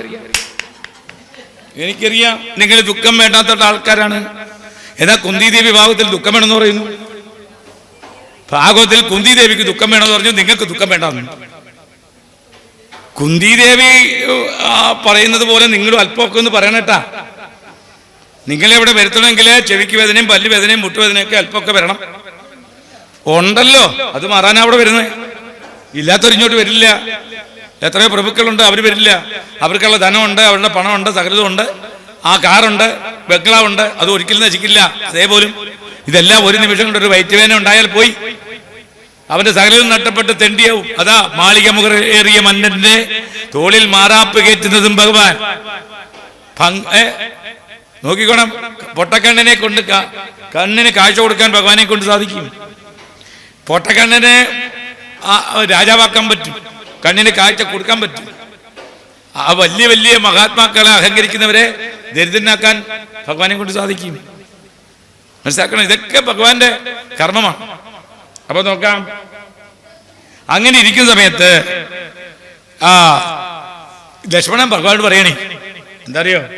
ഇതാനും സൂര്യവിശ്യാമി ക്രിയാമാർഗേണ രാഘവ ഭവ ആരാധനം ലോകേതാ കുർവന്തി യോഗിനക ഇതാം യവസദാ പ്രാഗുർയോഗിനാമുക്തി സാധനം നാരദോപി തഥാ വ്യാസോ ബ്രഹ്മ കമലസംഭവ ബ്രഹ്മക്ഷത്രാദി വർണ്ണാനാശ്രമണാഞ്ചമോഷതം ശ്രീ ശൂദ്രാണം രാജേന്ദ്ര സുലഭം മുക്തിസാധനം തവ ഭക്തായ മേ പ്രാത്രേ ഭോഗി യോഗോപകാരകം. വല പിടിയും കിട്ടിയോ?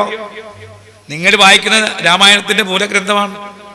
അപ്പൊ ഇങ്ങനെ ഒരു സാധനം ഉണ്ടെന്ന് മനസ്സിലാക്കാൻ വേണ്ടിയിട്ടോ ഇത് എനിക്ക് ഏൽപ്പിച്ചിട്ടുള്ള ഈ അധ്യായം എനിക്ക് തന്ന ഏതാ വിഷയം? ക്രിയായോഗത്തെ പറ്റിയുള്ള അധ്യായം നിങ്ങളുടെ രാമായണത്തിലും ഉണ്ട്. അപ്പൊ പറഞ്ഞേ, രഘുപതി ഭഗവാനെ വിളിക്കുന്നതാണ്. യോഗികള് ക്രിയാമാർഗത്തെ പറ്റി അനുസരിച്ച് അങ്ങയെ പൂജിക്കാൻ ആഗ്രഹിക്കുന്നു. ആ പൂജാവിധാനങ്ങള് എനിക്കൊന്ന് പറഞ്ഞു തരൂ. എല്ലായ്പ്പോഴും ഭഗവാനെ പൂജിക്കുമ്പോഴാണ് മുക്തി കിട്ടുന്നത്. നിങ്ങൾക്ക് എല്ലാവർക്കും പൂജിക്കാം ഭഗവാനെ. ആ പൂജാവിധാനങ്ങളെ പറ്റി എനിക്ക് പറഞ്ഞു തരും. അവ ഈ പറയുന്ന ഈ പുരാണങ്ങൾ എഴുതിയ വ്യാസഭഗവാൻ പോലും ആ നാഭികമലത്തിൽ നിന്നും ഭഗവാന്റെ നാഭികമലത്തിൽ നിന്നും ജനിച്ച ബ്രഹ്മാവ് പോലും അങ്ങയെ പൂജിക്കുന്നുണ്ട്.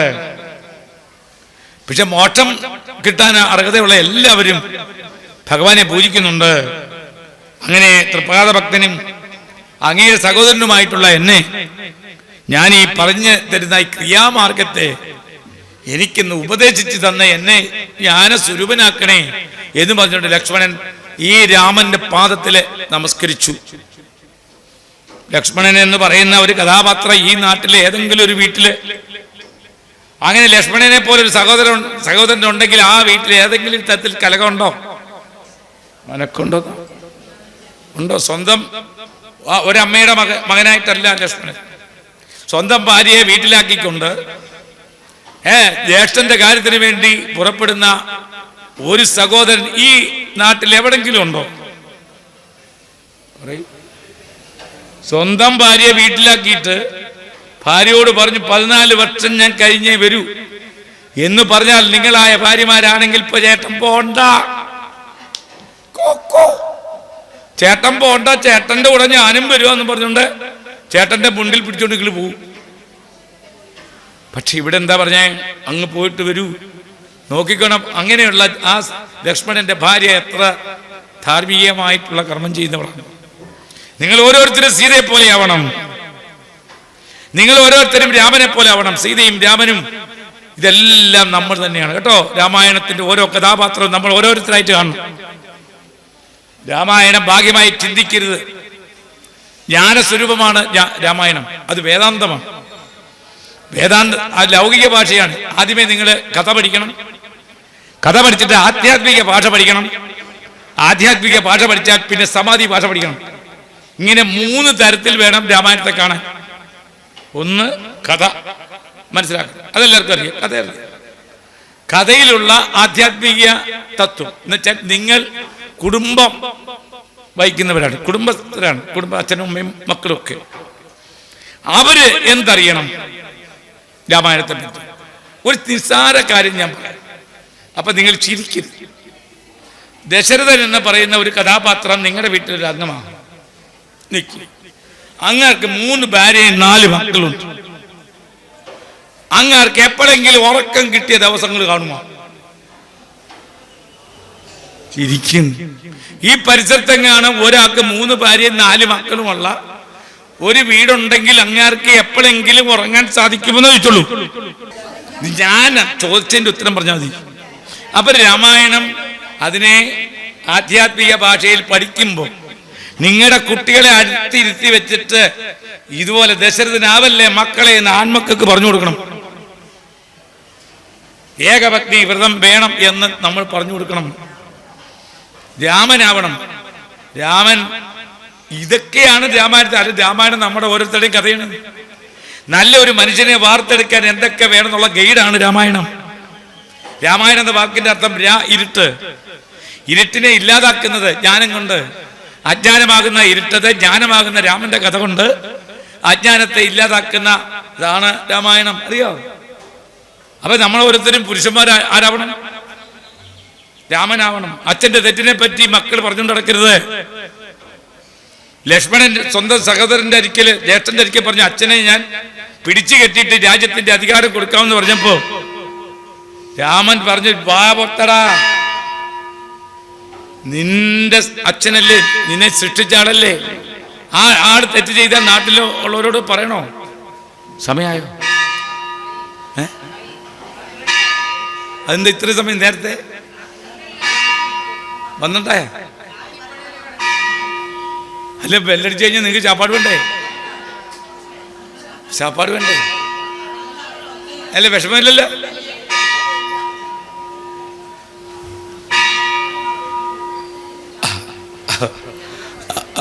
അപ്പൊ നോക്കിക്കണം.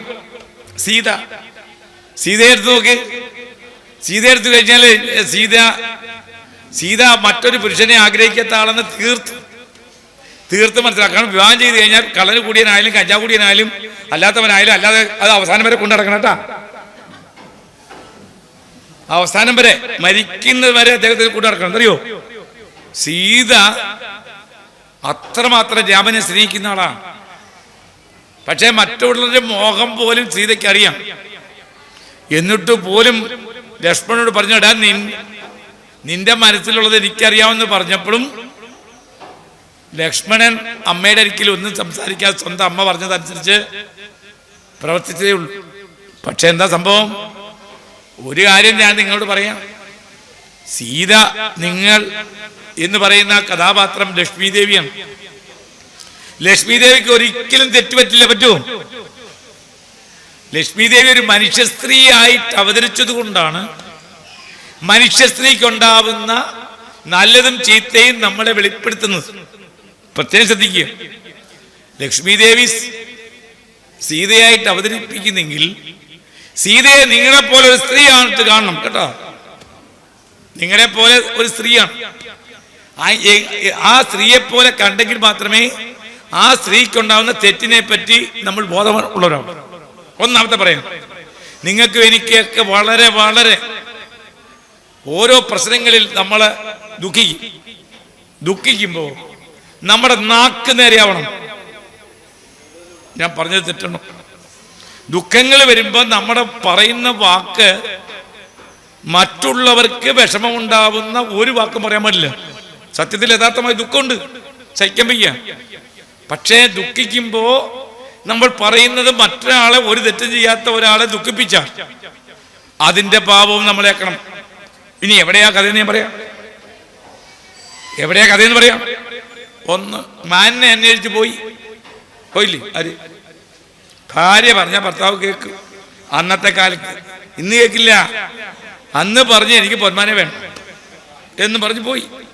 അപ്പൊ രാമനെ ലക്ഷ്മണനെ ഏൽപ്പിച്ചു. കാരണം കാടാണ്, വന്യമൃഗങ്ങളുണ്ട്. ഒരു സ്ത്രീ വിചാരിച്ചാൽ എല്ലാ യോഗ്യതയും സ്ത്രീക്കുണ്ടെങ്കിൽ ഒരു യോഗ്യത കുറവുണ്ട് സ്ത്രീക്ക്. പറയാം, നിങ്ങൾക്ക് കളക്ടറാവാം, എഞ്ചിനീയറാവാം, തേപ്പ് പണിക്ക് പോകാം, മരം കയറാം. ഇതൊക്കെ സ്ത്രീകളും പുരുഷനും തുല്യമാണ്. പക്ഷെ ജന്മനാ തന്നെ നിങ്ങൾക്കൊരു കുഴപ്പമുണ്ട്. പറയാം കുഴപ്പം? പറയാം. രാത്രിയിൽ ഒറ്റയ്ക്ക് കതക് തുറന്ന് ജനലും തുറന്ന് ഇടുക നിങ്ങൾ? ഭർത്താവ് വരുമ്പോഴോ? ഭർത്താവുള്ളപ്പോഴോ ഇടും.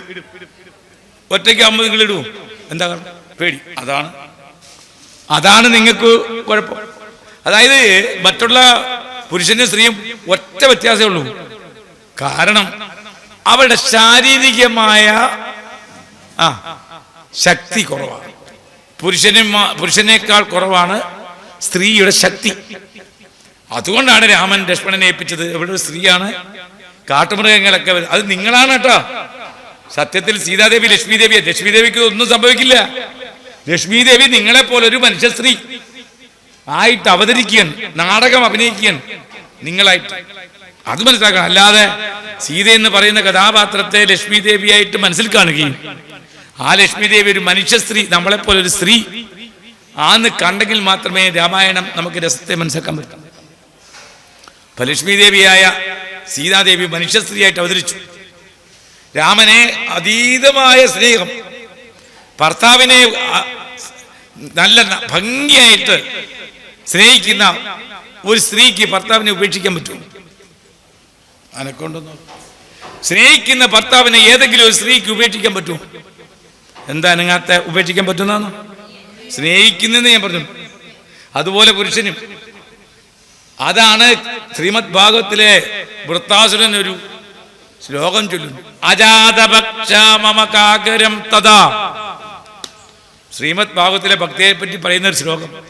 അജാതപക്ഷ എന്ന് വെച്ചാൽ പക്ഷി, ഒരു പക്ഷി കുഞ്ഞുങ്ങള് പിന്നെ ഈ മരത്തിൽ കൂട് കെട്ടിക്കഴിയുമ്പോൾ മുട്ടയിൽ നിന്ന് വരുന്ന രണ്ട്, ആ ഭാഗവത്തിലെ ശ്ലോകം വൃത്താസുരൻ പറയുന്നതാണ്. ആ ഭഗവാനോടുള്ള ഭക്തി അജാതപക്ഷ മമകാകരം തഥാന്നാ. അതായത് ചിറക് മുളയ്ക്കാത്ത പക്ഷിക്കുഞ്ഞുങ്ങള്, ആ പക്ഷിക്കുഞ്ഞുങ്ങള് അച്ഛനും അമ്മയും ആ കൂട്ടിലിരുന്നപ്പോ അച്ഛനെ ആ കുഞ്ഞുങ്ങളെ നോക്കാനായിട്ട് ഏർപ്പെടുമ്പോ അമ്മ പക്ഷി പോയി മക്കൾക്ക് ആഹാരത്തിന് തേടി പറന്നു പോകുമ്പോ ആ കൂട്ടിലിരിക്കുന്ന പക്ഷിക്കുഞ്ഞുങ്ങള് അമ്മയെ കാത്തിരിക്കുന്നത് പോലെ.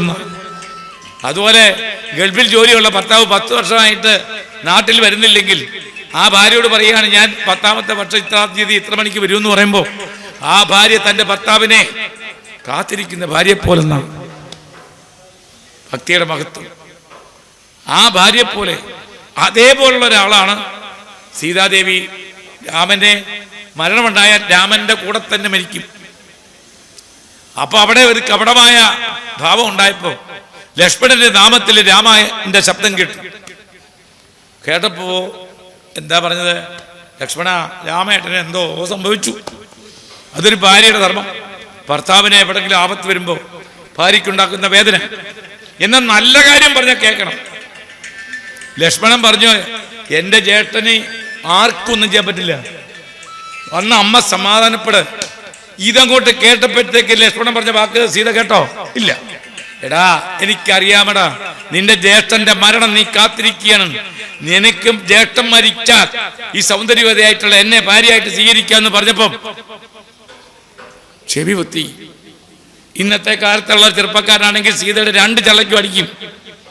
ഒരു തെറ്റും ചെയ്യാത്ത ഒരാളെ മനസ്സുകൊണ്ട് വേദനിപ്പിച്ചു. അമ്മ പറഞ്ഞ അതേപോലെ നിന്റെ എന്നെ പോലെ സീതയെ കാണുമെന്ന് പറയുമ്പോൾ ഒരമ്മ ഒരു കുട്ടിയെ അല്ലെങ്കിൽ ഒരു മകനെയോ ശകാരിക്കുമ്പോൾ തിരിച്ചു പറയാൻ പാടില്ല.